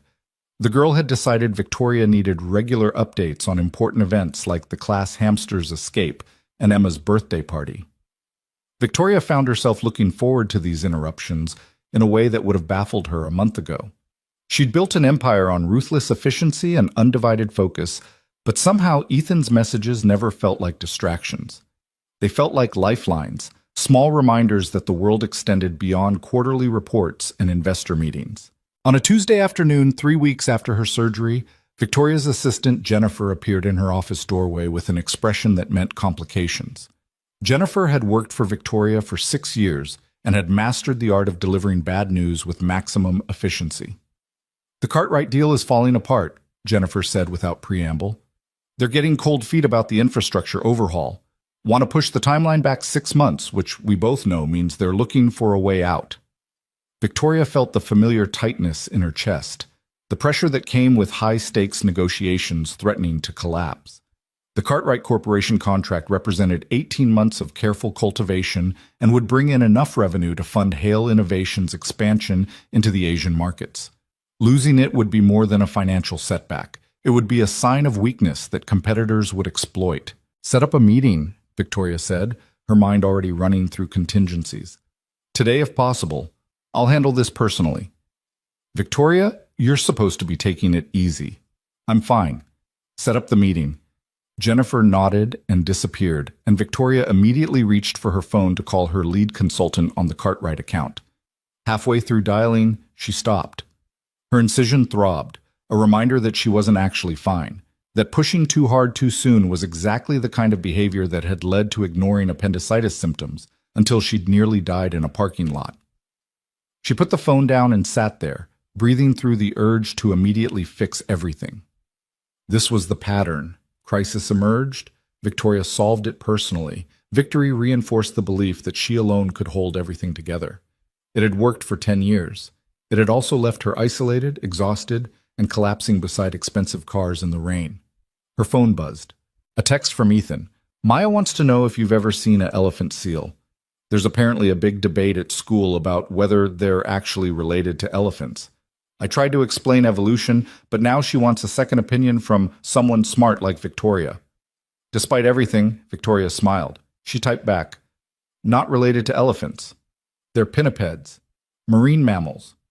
The name comes from the male's large proboscis that looks like an elephant's trunk. Tell Maya evolution is weird and wonderful." The response came immediately. "She says you're officially the smartest person she knows, and I'm demoted to second place. My ego may never recover. I'm sure you'll survive. How's the garage?" "Busy. Mrs. Patterson's Volvo is making concerning noises again. I'm starting to think that car is held together by stubbornness and prayer." "Sounds familiar." "Are you talking about yourself or me?" Victoria laughed out loud, startling herself with the sound. "Both of us, probably." "Fair. Hey, I've got to go. Customer just arrived. But call me later if you want. I'll be home after 8. She set the phone down, feeling lighter than she had moments ago. The Cartwright crisis still present, but somehow less overwhelming. It occurred to her that this was new, this ability to step back from work panic, to find perspective in the middle of chaos, to remember that her entire identity didn't rest on a single contract. Jennifer returned with news that the Cartwright meeting was set for 4 p.m. Victoria spent the next 2 hours preparing, but she also did something unprecedented. She delegated. She brought in Marcus Chen, her second-in-command, and briefed him thoroughly on the situation. Not because she didn't trust herself to handle it, but because she was beginning to understand that strength sometimes looked like sharing the load. The meeting went better than expected. Victoria let Marcus take the lead on technical details, while she focused on the relationship aspects, the personal connection that had always been her secret weapon. By 6 p.m., they'd salvaged the deal with minor timeline adjustments and actually strengthened their position. Walking out of the conference room, Marcus looked at her with poorly concealed surprise. "That was different," he said carefully. "Good different. You usually run these meetings like a one-woman show." "Maybe it's time I trusted the team I built," Victoria replied, and meant it. She made it home by 7:30, exhausted but satisfied in a way that felt different from her usual post-work depletion. This felt earned rather than drained, accomplished rather than survived. She changed into comfortable clothes, ordered takeout from the Thai place down the street, and settled onto her couch with her phone. Ethan answered on the second ring. "Hey, how'd your day go?" "I delegated," Victoria said, and heard the wonder in her own voice.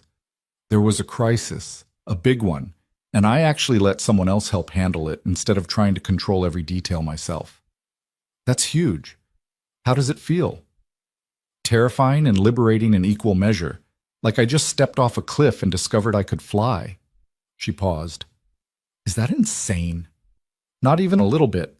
That's what learning to trust feels like. It's uncomfortable until it isn't." She could hear sounds in the background, water running, dishes clattering. "Sorry, I'm doing the dinner cleanup. Maya's supposed to be helping, but she's currently conducting a very important experiment with dish soap bubbles." "Sounds serious." "Extremely. We may never recover our security deposit." His voice grew distant as he called out, "Maya, the bubbles stay in the sink, please." Then back to normal volume. So delegation, that's real progress, Victoria. I had a good teacher. Someone who showed me that asking for help doesn't make you weak. I didn't do anything. You did everything. You're still doing everything. Every time you check in, every time you send me ridiculous photos from Maya, every time you just show up and remind me that isolation isn't the same as strength, you're teaching me how to be human again. Ethan was quiet for a moment. I think maybe we're teaching each other. You've reminded me that it's possible to connect with someone new, that Sarah's death doesn't have to be the end of my ability to care about people. That's not nothing, Victoria. We're quite a pair, aren't we? Two traumatized people stumbling towards something that looks like healing. Could be worse. At least we're stumbling together. They talked until Maya demanded Ethan's attention for bedtime stories, and Victoria hung up feeling less alone in her too big house than she had in years. The feeling persisted over the following weeks as their friendship deepened and expanded, taking on texture and depth that surprised them both.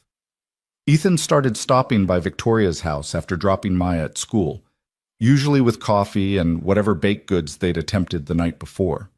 They'd sit in her kitchen talking about everything and nothing: his struggles with the garage's finances, her insights into business management, their shared experiences with loss and single parenthood, and the daily work of choosing forward motion over paralysis. Victoria found herself offering advice about Kohl's auto repair without being asked, her business mind automatically identifying inefficiencies and opportunities. Ethan listened with a mixture of gratitude and embarrassment, clearly uncomfortable accepting help, but too practical to refuse good counsel. Your pricing is too low, Victoria said one morning, reviewing the spreadsheet Ethan had reluctantly shared. You're undervaluing your expertise, especially given your specialized training, a combat medic who can also rebuild transmissions. That's a unique skill set worth premium rates. My customers can't afford premium rates. Mrs. Patterson lives on Social Security. So you charge Mrs. Patterson what she can afford and charge the Mercedes owners what they can afford, which is considerably more. It's called tiered pricing, and every successful service business uses it. Victoria tapped the screen. You're leaving money on the table because you're uncomfortable charging what you're worth. That feels like taking advantage of people. It's not taking advantage, it's running a sustainable business. You can't help anyone if the garage goes under because you're too proud to charge fair rates. She softened her tone. Ethan, you're an incredible mechanic with skills most people don't have. You deserve to be compensated for that. It doesn't make you greedy or mercenary. It makes you professional. He'd implemented her suggestions incrementally, raising rates for luxury vehicles while keeping them low for customers like Mrs. Patterson. Within 2 weeks, the garage's profit margin had improved noticeably. Ethan had shown up at Victoria's door with flowers and an admission that she'd been right. He'd been stubborn, and he was grateful beyond words. I still feel guilty charging the Tesla owner 3 times what I charge Mrs. Patterson for essentially the same work, he'd said. The Tesla owner can afford it and won't even notice. Mrs. Patterson will notice if she has to choose between car repairs and groceries. You're not being unfair, you're being equitable. There's a difference. Their friendship developed an easy give and take that felt natural despite their vastly different circumstances. Victoria helped Ethan with business strategy. Ethan helped Victoria remember to eat regular meals and occasionally leave her house for reasons other than work. Maya provided running commentary on both of them, her 8-year-old observations frequently more insightful than either adult wanted to admit. One Saturday afternoon, Maya convinced them both to go to the park. Victoria couldn't remember the last time she'd been to a playground, possibly not since she was a child herself. But Maya's enthusiasm was impossible to resist. They spent hours there, Maya demonstrating her skills on the monkey bars while Ethan and Victoria sat on a bench watching. She's fearless, Victoria observed as Maya attempted a particularly ambitious maneuver. Where does that come from? Sarah. She was the brave one in our relationship, always pushing me to try new things, take risks, live bigger. Ethan's expression turned distant. Maya has her mother's courage, but not her trauma. She doesn't know yet that the world can break you. I'm trying to let her keep that innocence as long as possible. You're protecting her from what hurt you. Is that wrong? I don't think so. But eventually she'll face her own pain, her own losses. The best thing you can do is teach her how to survive them. Victoria watched Maya, who was now attempting to teach another child her monkey bar technique. You're doing that already. Teaching her that people show up for each other, that asking for help is okay, that community matters. I'm trying. Some days it feels like enough. Other days, he broke off as Maya called for them to watch her latest trick. They both turned their attention to her, applauding when she successfully completed a flip off the bars that made Victoria's heart leap into her throat. Later, after Maya had exhausted herself and they'd stopped for ice cream, Victoria found herself thinking about family. Not the broken version she'd grown up with, absent father, dead mother, a childhood spent in emotional isolation, but the kind Maya and Ethan had built from grief and determination. It looked different from the conventional nuclear family, but it worked. It was filled with love and laughter and the kind of messy authenticity that Victoria had spent a lifetime avoiding. "Can I ask you something personal?" Victoria said as they drove back toward her house, Maya drowsing in the back seat. "Of course." "Do you ever think about dating, about finding someone to share your life with?" Ethan's hands tightened slightly on the steering wheel. "Sometimes, but it feels complicated. Maya has to come first, and most people don't understand that. And there's Sarah's ghost, not literally, but the memory of her, the life we had planned. It feels disloyal somehow to move forward. Sarah would want you to be happy. I know. Intellectually, I know that. She told me explicitly, actually, during one of her clearer moments near the end. Made me promise I wouldn't spend the rest of my life alone, that I'd find someone else to love." His voice roughened. But knowing something and feeling it are different things. Victoria understood that intimately. "I've never really dated. A few relationships in my 20s that didn't go anywhere. Nothing serious in almost a decade. I told myself it was because I was too busy building the company, but the truth is I was too scared. Too afraid of needing someone, of being vulnerable, of giving someone the power to hurt me. And now? Now I'm starting to think maybe loneliness is worse than risk. Maybe the only thing more terrifying than letting someone in is dying alone in a parking lot because you built walls so high nobody could reach you." They were both quiet after that, the weight of their respective fears and hopes filling the truck cab. Maya woke up as they pulled into Victoria's driveway, immediately asking if she could show Victoria her latest drawing. Inside Victoria's house, which had slowly accumulated more warmth over the past weeks, including several of Maya's artistic contributions and a series of plants that Ethan had helped select, Maya presented a carefully colored picture of 3 stick figures, one tall with dark hair, one medium with lighter hair, one small with yellow hair. "That's you," Maya explained, pointing to the dark-haired figure. "And that's Dad, and that's me. We're a team." Victoria felt emotion tighten her throat. "We are." "Of course we are. Teams help each other.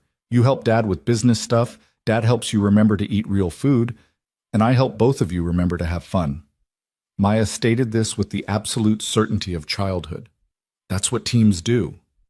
Later, after Ethan and Maya had left, Victoria stood in her kitchen holding that drawing and crying for the first time in years. Not sad tears, but the overwhelmed kind that came from realizing you'd been given something you didn't know you needed. A team. A family of choice rather than obligation. People who showed up not because they had to, but because they wanted to. The next morning, Victoria made a decision. She called Ethan before she could talk herself out of it. "I want to do something for you," she said without preamble. "For the garage. A proper investment, not charity. I've been thinking about it for weeks and I have a proposal." "Victoria, you don't owe me anything. This isn't about owing. This is about good business and better friendship. Just hear me out." She took a breath. "Kohl's Auto Repair has potential. Real potential. You have the skills, the reputation, the customer base. What you don't have is capital for expansion, modern equipment, proper marketing. I want to invest. Be a silent partner. Bring the business into the 21st century. Help you build something sustainable." Ethan was quiet for so long Victoria worried she'd overstepped. Finally, he spoke. "Why?" "Because you saved my life, and I want to give you back yours. Because Maya deserves a father who isn't constantly stressed about money. Because you're brilliant at what you do, and you deserve to succeed." She paused. "And because I've spent 10 years building an empire alone, and I'm tired of being alone. Maybe it's time to build something with someone I trust. This feels like too much. It's exactly enough." We'll do it properly. Contracts, terms, fair equity split. You maintain creative control. I provide capital and business expertise. We turn your struggling garage into something that not only survives but thrives. Victoria softened her voice. Let me do this, Ethan. Let me help the way you helped me. I need to think about it. Talk to Maya, figure out what it would mean for us. Take all the time you need. The offer stands regardless. They hung up, and Victoria felt simultaneously terrified and exhilarated. She'd just offered to significantly invest in a business she'd never formally evaluated, based entirely on faith in a man she'd known for barely a month. Every business instinct she'd honed over a decade screamed that this was reckless, emotional, unprofessional. But a newer, quieter voice suggested that maybe the best investments weren't always the most logical ones. Maybe sometimes you bet on people rather than spreadsheets, on relationships rather than returns, on building something meaningful rather than just profitable. Ethan called back 3 days later. Maya and I talked. We have questions, concerns, probably unreasonable requests about maintaining the garage's soul while expanding its capabilities. I'd expect nothing less. And we want you to come to dinner, here, at our apartment. Let Maya interrogate you about your intentions toward our family business. He paused. That came out weirder than intended. Victoria laughed. I accept the invitation and the interrogation. When? Tomorrow night? Fair warning.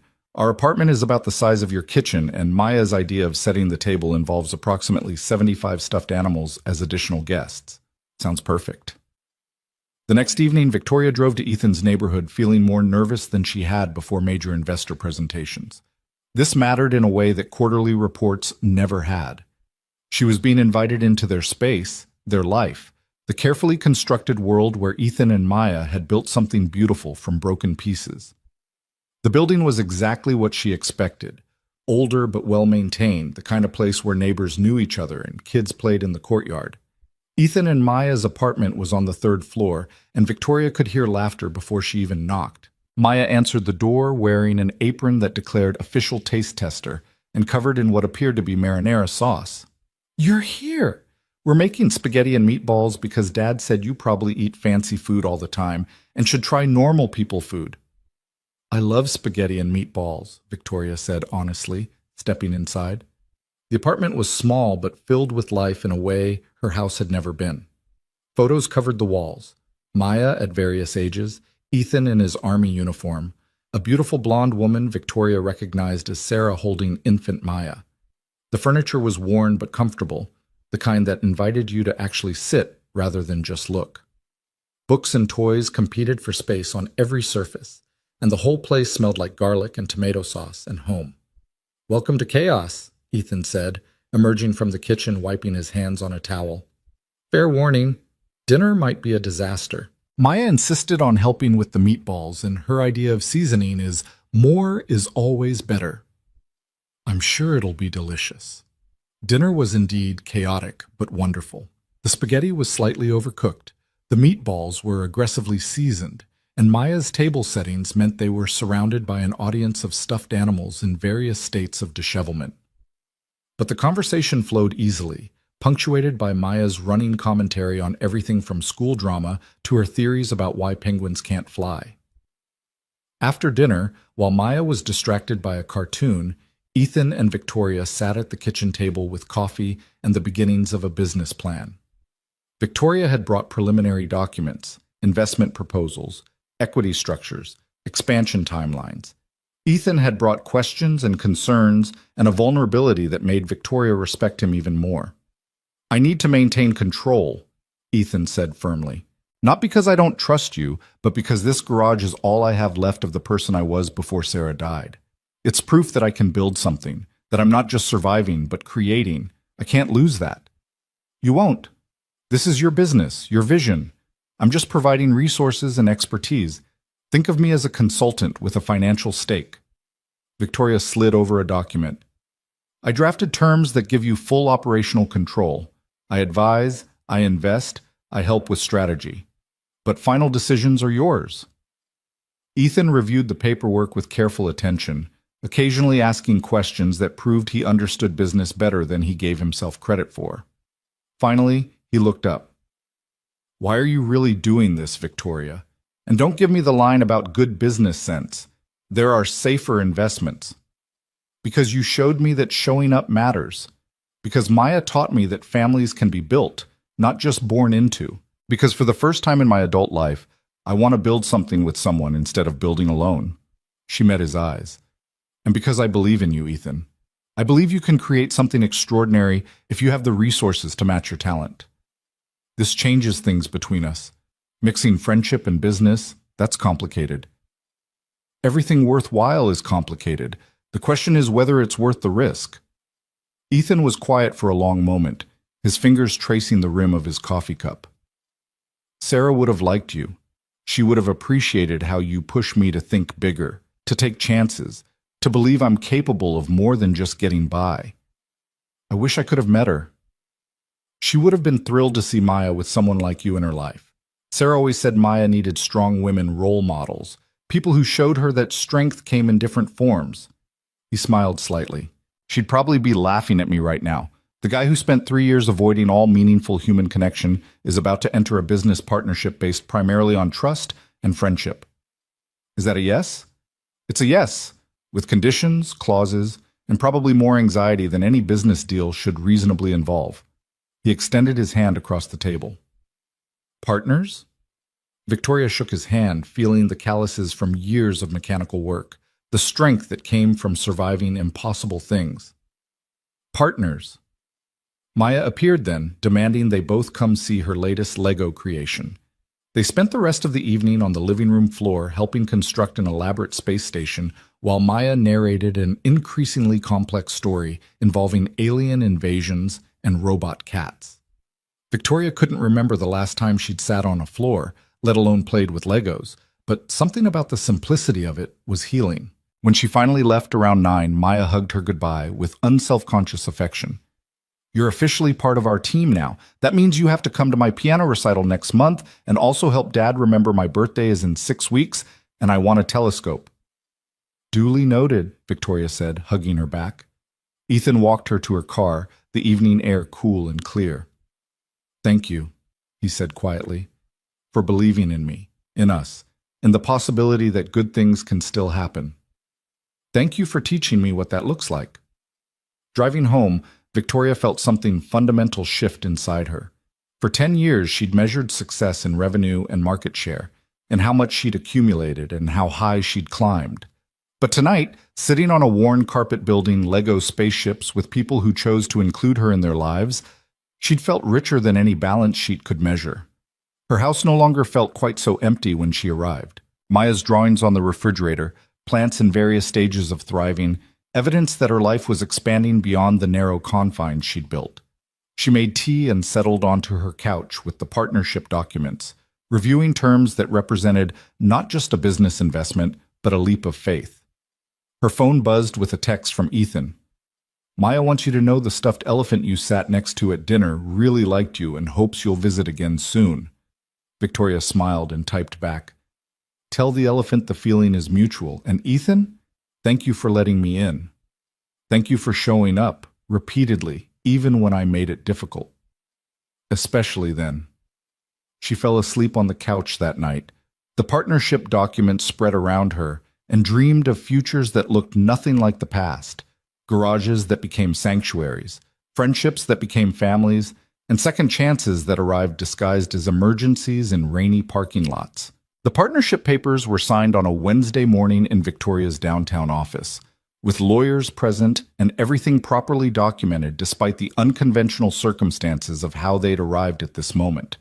Ethan had worn the same button-down shirt Maya approved of, looking uncomfortable in the sleek conference room surrounded by leather chairs and floor-to-ceiling windows overlooking the city. Victoria watched him sign his name with careful precision.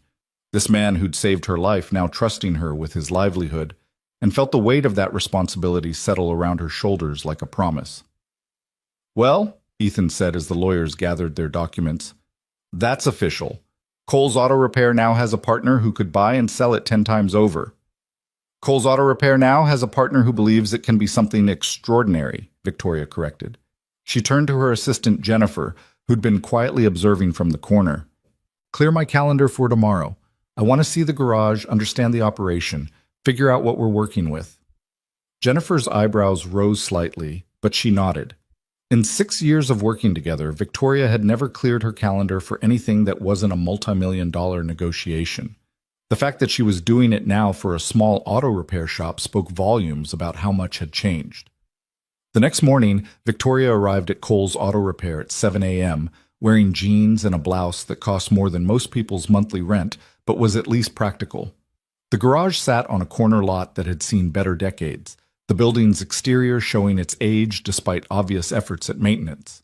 The sign still flickered erratically, and the paint was peeling, but there was something solid about it, something honest that appealed to Victoria in ways her gleaming corporate offices never had. Ethan met her at the door, already in his work clothes, grease stains on his hands despite the early hour. "Welcome to my kingdom. Try not to be too horrified." "I've seen worse," Victoria lied kindly, then followed him inside. The garage's interior told a story of a man doing his absolute best with limited resources. The equipment was old but meticulously maintained. The floor was spotless despite decades of use. Tools hung in organized rows, each in its designated place. 2 cars occupied the bays, Mrs. Patterson's immortal Volvo and a newer sedan Victoria didn't recognize. "Give me the full tour," Victoria said. "Don't sugarcoat anything. I need to understand what we're working with." Ethan walked her through every aspect of the operation, pointing out systems that worked and ones that needed upgrading, explaining his workflow and customer base with the kind of detailed knowledge that came from living and breathing the business. Victoria listened, asked questions, and made mental notes about everything from the ancient diagnostic computer to the lack of a proper waiting area to the cramped office where Ethan handled all his administrative work. "The bones are good," she said finally, standing in the middle of the main bay. "Really good. You've built something sustainable here, Ethan. We just need to give it room to grow." Over the next month, Victoria threw herself into the garage renovation with the same intensity she'd once reserved for corporate acquisitions. She hired contractors to update the exterior, brought in equipment specialists to modernize the bays, and worked with Ethan to design a customer waiting area that actually felt welcoming. Every decision was collaborative, Victoria offering options and expertise, while Ethan made the final calls about what fit his vision. "This is weird for you, isn't it?" Ethan observed one afternoon as they reviewed paint samples, "not being the one making all the decisions." "Weirdly liberating, actually," Victoria admitted. "Turns out not everything has to rest on my shoulders. Who knew?" Maya had appointed herself unofficial project supervisor, stopping by after school to offer opinions on color schemes and lobby furniture. Her presence transformed the renovation from a business project into something that felt like family, her enthusiasm infectious as she dragged Victoria around, pointing out details only an 8-year-old would notice. "The waiting room needs books," Maya declared. "And maybe some toys for kids who have to wait while their parents' cars get fixed. And definitely better magazines than the ones Dad has now because they're all about cars, and that's boring." "All excellent points," Victoria said seriously, making notes on her tablet. "What else?" "A coffee maker. A good one, not the cheap kind.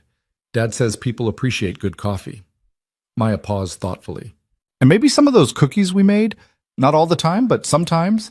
So people know this is a nice place?" Victoria found herself genuinely considering the cookie suggestion, which would have been unthinkable 2 months ago. But Maya was right. The small touches mattered, the gestures that transformed a business transaction into human connection. She made a note to look into it. The grand reopening happened on a Saturday in late spring, 6 weeks after Victoria had first proposed the partnership. They'd kept the name Cole's Auto Repair, but added a subtitle that Maya had suggested, "Where Every Car Matters." The exterior gleamed with fresh paint, the sign no longer flickered, and the interior had been transformed into something that balanced professionalism with warmth. Ethan had insisted on a modest celebration, nothing fancy, just an open house for existing customers and neighbors. But Victoria had quietly arranged for local press coverage, knowing that good publicity would help establish the garage's new reputation. She'd also reached out to several luxury car owners in her network, mentioning that she'd found an exceptional mechanic who combined military precision with genuine care. The turnout exceeded everyone's expectations. Mrs. Patterson arrived early, bringing homemade cookies and proclaiming loudly that she'd known all along Ethan was destined for great things. Former customers who drifted away returned to see the changes. New potential clients wandered in, drawn by the professional appearance and growing reputation. Maya had dressed for the occasion in what she called her business casual outfit, a sundress decorated with cartoon cats paired with sneakers that lit up when she walked. She'd appointed herself official greeter, shaking hands with visitors and explaining the renovation process with the kind of detail that suggested she'd been paying very close attention. "My dad is the best mechanic ever," she told anyone who would listen. "And Victoria helped make the garage better so more people can find out. They're partners, which means they're a team, which means they help each other. That's how it's supposed to work." Victoria watched this performance from across the room, standing beside Ethan while he fielded questions from curious customers. "She's going to be running her own company by the time she's 20, Victoria observed. "Terrifying thought," Ethan agreed, but his voice was warm with pride. "Though I suppose she's learning from the best. Between you teaching her about business and me teaching her about engines, she'll be unstoppable. Between us teaching her about resilience and showing up for people, she'll be extraordinary," Victoria corrected. The day was declared a success by every measure. Ethan booked 3 new customers on the spot, including the owner of a vintage Porsche who'd been looking for someone who understood classic cars. Mrs. Patterson cried happy tears and declared this the best day she'd had since her husband passed. Maya ate too much cake and charmed everyone she encountered. As the sun set and the last visitors departed, the 3 of them sat in the renovated waiting area surrounded by the debris of celebration. Empty cups, crumpled napkins, a few lingering balloons. Maya had crashed on the new couch, exhausted from her duties as official greeter, while Ethan and Victoria cleaned up in comfortable silence. "Thank you," Ethan said quietly, not for the first time. "For all of this. For believing this place could be something more." "Thank you for letting me help build it," Victoria replied. "I've spent 10 years building things alone. This feels different, better." "Well, Maya told me yesterday that you're her favorite person besides me and Mrs. Chen. Apparently you rank higher than her teacher and Emma combined, which is serious business in 8-year-old metrics." Victoria felt tears prick her eyes. "She told me I'm part of the family now, that families are people who choose each other and show up and help when things are hard." "She's not wrong." Ethan set down the garbage bag he'd been filling and turned to face her fully. "You are family, Victoria. Maybe not in the traditional sense, but in the ways that matter. You show up, you help, you care about what happens to us. You did the same for me. You showed up when I was dying in a parking lot, and you've kept showing up every day since." They stood there in the settling dusk, the garage's new lights casting everything in warm tones, and Victoria felt something shift between them, something that had been building for weeks but neither had acknowledged. The air felt charged with possibility, with the recognition that maybe their connection went deeper than friendship, deeper than partnership, into territory that was both thrilling and terrifying. "Victoria," Ethan started, then stopped as Maya stirred on the couch. "Is it bedtime?" Maya mumbled, her eyes barely open. "I'm tired from all the professional greeting." The moment passed, but it didn't disappear. It lingered in glances and almost touches, in the way Ethan's hand would brush Victoria's shoulder when they reviewed documents, in the way Victoria found excuses to stop by the garage, even when there was no business reason to do so. 2 weeks after the grand reopening, Maya invited Victoria to her piano recital with the kind of earnest hopefulness that made refusal impossible. Victoria cleared her evening calendar, something she never did, and found herself in an elementary school auditorium surrounded by proud parents and squirming siblings. Maya performed a simplified version of a classical piece, her concentration absolute, her small hands navigating the keys with determination, if not always precision. When she finished, she beamed at the audience, then specifically at the section where Victoria and Ethan sat together, and Victoria felt her heart expand in a way she'd thought it couldn't anymore. After the recital, they went for ice cream, a tradition, Maya explained, that had started after her first recital when Sarah was still alive. Victoria felt honored to be included, to be woven into the rituals that held their small family together. "Mom always said celebrations required ice cream," Maya explained seriously, working on a cone that was rapidly melting faster than she could eat it. "And piano recitals are definitely celebrations, even if I messed up the middle part." You were wonderful, Victoria assured her. I was completely mesmerized. You're just saying that because you're nice. I'm not actually known for being nice, Victoria said honestly. I'm known for being brutally honest and slightly terrifying. If I say you were wonderful, I mean it. Maya considered this, then nodded with satisfaction. Okay then, I was wonderful. Later, after they dropped Maya at home with Mrs. Chen, Ethan suggested a walk. They ended up at the waterfront, watching the city lights reflect off the dark water, standing close enough that Victoria could feel the warmth of his presence in the cool evening air. I need to tell you something, Ethan said, his voice careful. And I need you to know I don't have expectations. I'm not trying to complicate our partnership or our friendship, but I can't keep pretending I don't feel it. Victoria's heart hammered. Feel what? This, you, us. He turned to face her. Somewhere between saving your life and building a business together and watching you love my daughter, I fell for you. Not the CEO version or the controlled public version, but the real you. The one who cried over Maya's drawings and admitted to being scared and learned to delegate because it was braver than doing everything alone. Ethan, let me finish. I know it's complicated. I know we have a business partnership to consider. I know I come with a lot of baggage. A daughter, a dead wife's memory, more trauma than any relationship should reasonably have to carry. But I also know that for the first time since Sarah died, I want to try. I want to see if maybe this thing between us could be something more than friendship. Victoria felt like she was standing on the edge of the same cliff she'd faced in the hospital parking lot, fear and possibility warring for dominance. Every instinct she'd honed over a decade screamed at her to protect herself, to maintain distance, to avoid the risk of needing someone who could leave. But she'd learned something in the months since that rainy night. Fear was a liar. Safety wasn't the same as isolation. And sometimes the bravest thing you could do was choose connection despite the terror. I'm scared, she said honestly. I don't know how to do this. Relationships, vulnerability, trusting someone with my heart. I've spent so long protecting myself that I don't know how to stop. I'm scared too. Terrified, actually, but I'm also tired of letting fear make my decisions. Ethan took her hand, his calloused fingers gentle. We don't have to figure it all out tonight. We can take it slow, see what develops, give ourselves permission to be uncertain and messy and human. What about Maya? If this doesn't work out, Maya already loves you. That won't change regardless of what happens between us.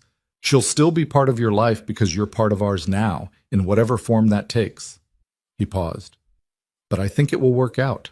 I think we've both been moving toward this since the moment I refused to let you die in that parking lot. Victoria thought about the past months, about how thoroughly these two people had infiltrated her carefully controlled life. Maya's drawings on her refrigerator, Ethan's number at the top of her favorites, the way her house had slowly transformed from a showplace into something approaching a home. The realization that she looked forward to their time together more than any business success. Okay, she said softly. Let's try. Slowly, carefully, with full acknowledgement that we're both disasters who have no idea what we're doing. Best offer I've had in years, Ethan said, and kissed her. It was gentle and tentative, and absolutely terrifying in the best possible way. Victoria felt tears slide down her cheeks, happy tears, overwhelmed tears, tears that came from finally letting someone past walls she'd spent a lifetime constructing. When they pulled apart, Ethan brushed the tears away with his thumb. You okay? More than okay. Terrified and happy and so far outside my comfort zone, I can't even see it from here, but okay. She laughed shakily. Maya's going to be insufferable about this, isn't she? Absolutely. She's been not so subtly suggesting we should date like in movies for weeks now. I suspect she's been planning this longer than either of us.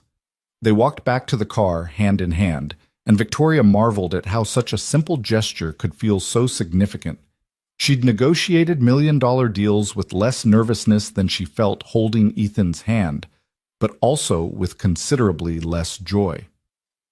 The next morning, Maya took one look at them arriving together to pick her up for their usual Saturday breakfast and announced, "Finally, I was starting to think I'd have to do everything myself." "Oh, really?" Ethan said, trying to sound stern and failing completely. And what exactly have you been planning? Just encouraging things along, making sure you spent time together, leaving you alone when you needed to talk. I'm very subtle. Maya said this with the utter confidence of someone who had never been subtle a day in her life. Victoria laughed. How long have you been scheming? Since the cookies, when Dad came home after the first time we visited you, and he had that look. What look? Ethan asked. The happy, confused look, like he didn't know he could feel that way anymore, but also didn't know what to do about it. Maya shrugged. Mom used to talk about you having that look when you first met her. I recognized it from pictures. The reference to Sarah could have been awkward, but somehow it wasn't. It felt right, like Sarah's memory was blessing this new beginning rather than haunting it. Over the following months, they navigated their new relationship with the same careful attention they'd brought to the garage renovation. Some days were easy, filled with laughter and connection and the simple pleasure of being together. Other days were hard, when grief or fear or old patterns threatened to pull them back into isolation. Victoria learned to let Ethan see her at her worst, when work stress overwhelmed her, when old traumas surfaced, when her instinct was to run rather than stay. Ethan learned to trust that Victoria wouldn't disappear, that her commitment was real even when things got difficult, that loving someone new didn't diminish what he'd had with Sarah. Maya navigated the changes with remarkable grace, though she established ground rules early on. If you're going to be together, she'd announced seriously, you have to promise not to be gross about it in front of me. Also, Victoria can't try to be my mom because I have a mom even though she's dead, but she can be like a bonus grown-up who's part of the family. Deal, they'd both agreed, touched by her wisdom. The garage thrived beyond anyone's expectations. Word spread about the transformed shop where a combat medic turned mechanic combined technical excellence with genuine care for customers. Victoria's business expertise helped streamline operations while Ethan's insistence on maintaining the personal touch kept it from becoming just another corporate venture. They found a balance that honored both their strengths.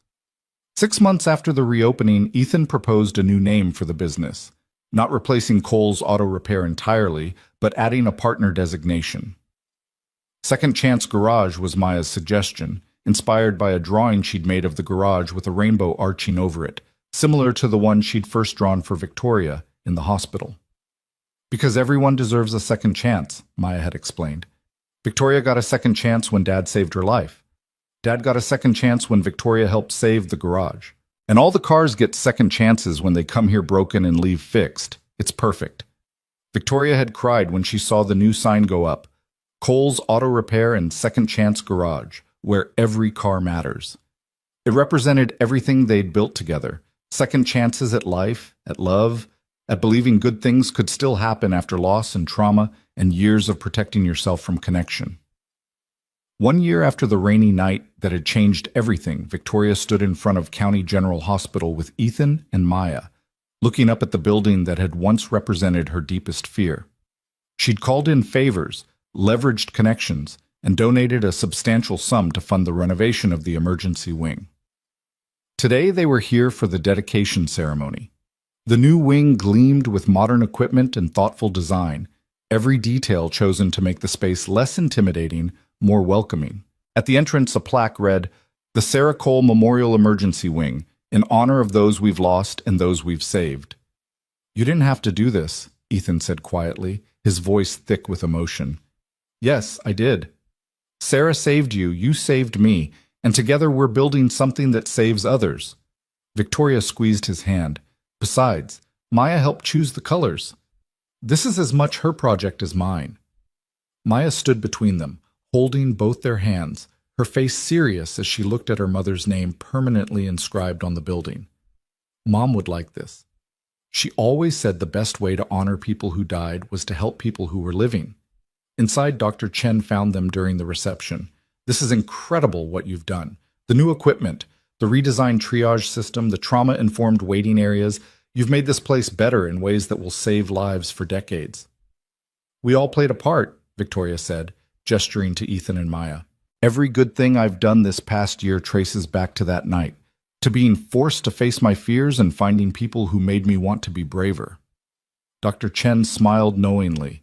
Fear is a powerful teacher when we're willing to learn from it. You learned well.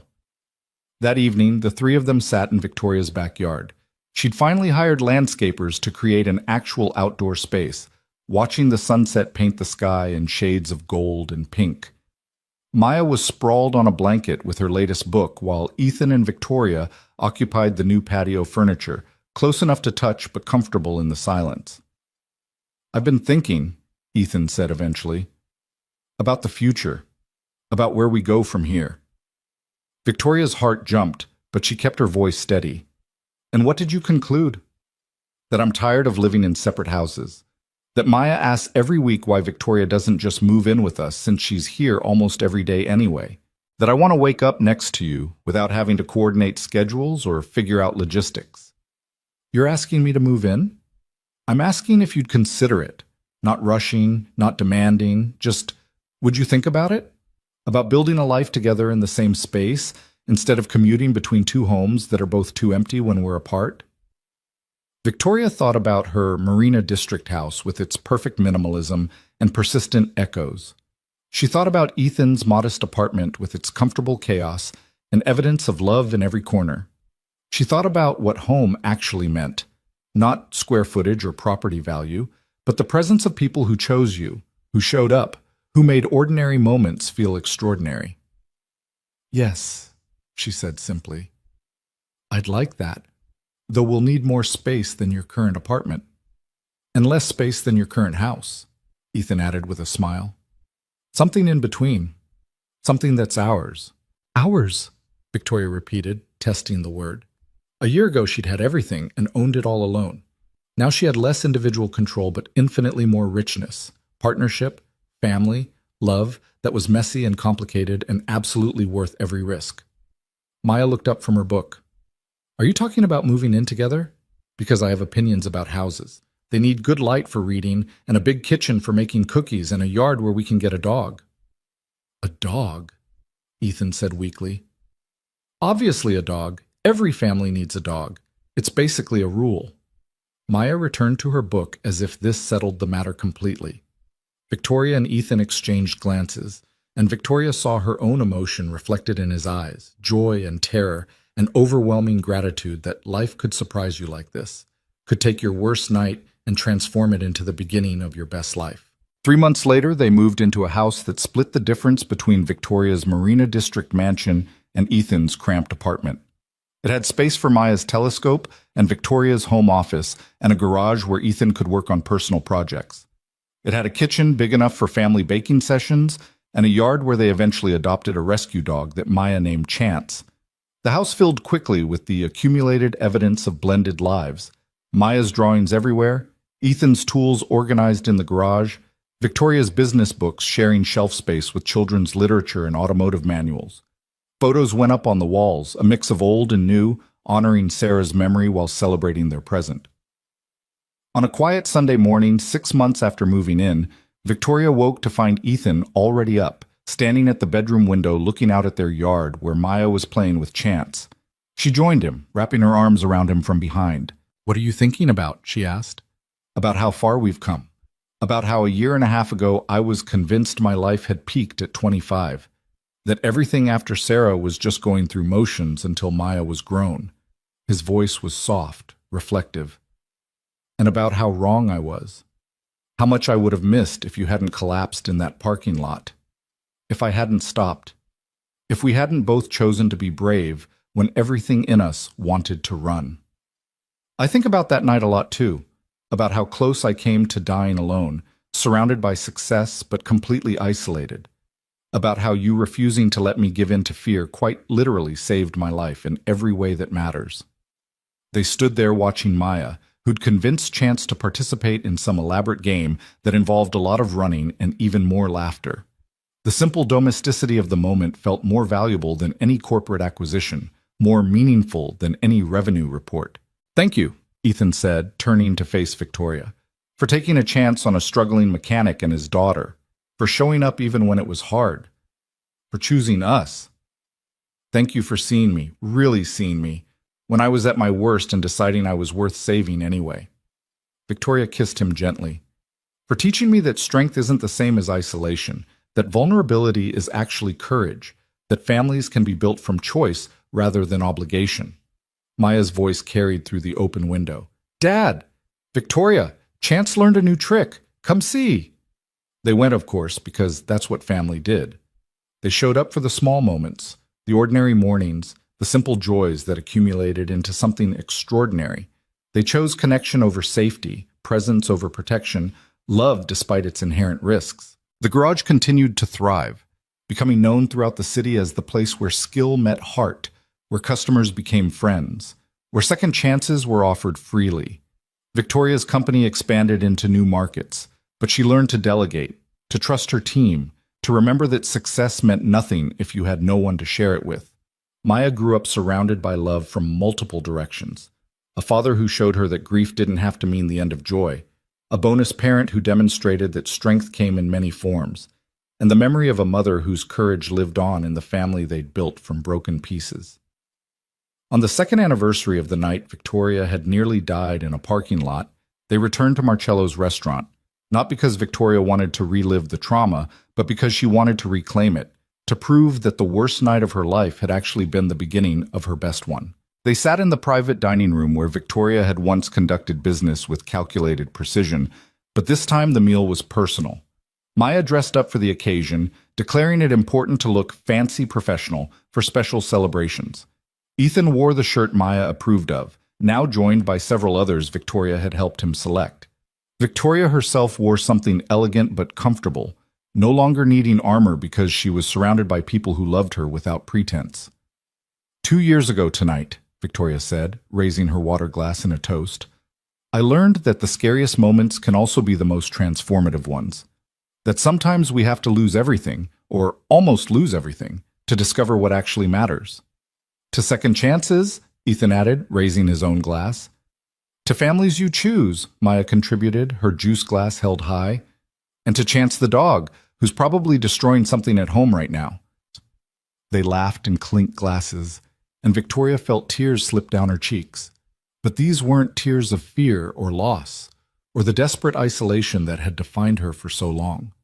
These were tears of gratitude, of overwhelming joy, of recognition that life could surprise you even when you thought you had everything figured out. After dinner, they walked to the spot in the parking lot where everything had changed. The rain had returned, a gentle spring shower rather than the punishing storm of 2 years ago, but the symmetry wasn't lost on any of them. Right here, Victoria said, pointing to the space beside what had been her Mercedes but was now just another parking spot. This is where I collapsed, where I was convinced I was dying, where I thought my story was ending. And this is where I found you, Ethan said, standing beside her, where I decided that fear didn't get to win anymore, where both our stories actually began. Maya stood between them, one hand in each of theirs. Stories are funny like that.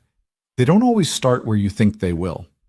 Sometimes the scary parts are actually the important parts because they lead to the good stuff. Victoria looked at this child who'd taught her more about courage and connection than a decade of corporate success ever had, and at the man who'd refused to let her die in multiple senses of the word, and at the life they'd built together from the wreckage of loss and trauma and carefully constructed walls. Fear had brought them together, Victoria's fear of hospitals, Ethan's fear of failing another person, both their fears of connection after devastating loss. But courage had kept them together, the courage to show up, to try, to risk everything for the possibility of something better. The rain fell gently around them as they stood in that parking lot, no longer a place of near death, but a monument to transformation. To the night, fear collided with courage and love emerged from the wreckage. To the recognition that sometimes saving someone else's life was how you learned to save your own. Ready to go home? Ethan asked. Victoria smiled, squeezing both their hands. Ready. They walked back to the car together, a family built from choice and crisis and the extraordinary courage of ordinary moments. Behind them, the parking lot held only rain and pavement, and the ghost of a woman who'd nearly died there but had instead learned to live. Sometimes the bravest act wasn't being fearless. Sometimes it was refusing to let fear decide the ending. And sometimes, if you were incredibly lucky, you found people who helped you write a better story than you ever could have imagined alone. The rain washed everything clean as they drove home to a house filled with laughter and love, to a garage where second chances were offered daily, to a life built on the simple truth that showing up for each other was the most revolutionary act of all. In the end, that rainy night in the parking lot hadn't been about death at all. It had been about choosing life, messy, complicated, beautiful life, in all its terrifying and magnificent glory.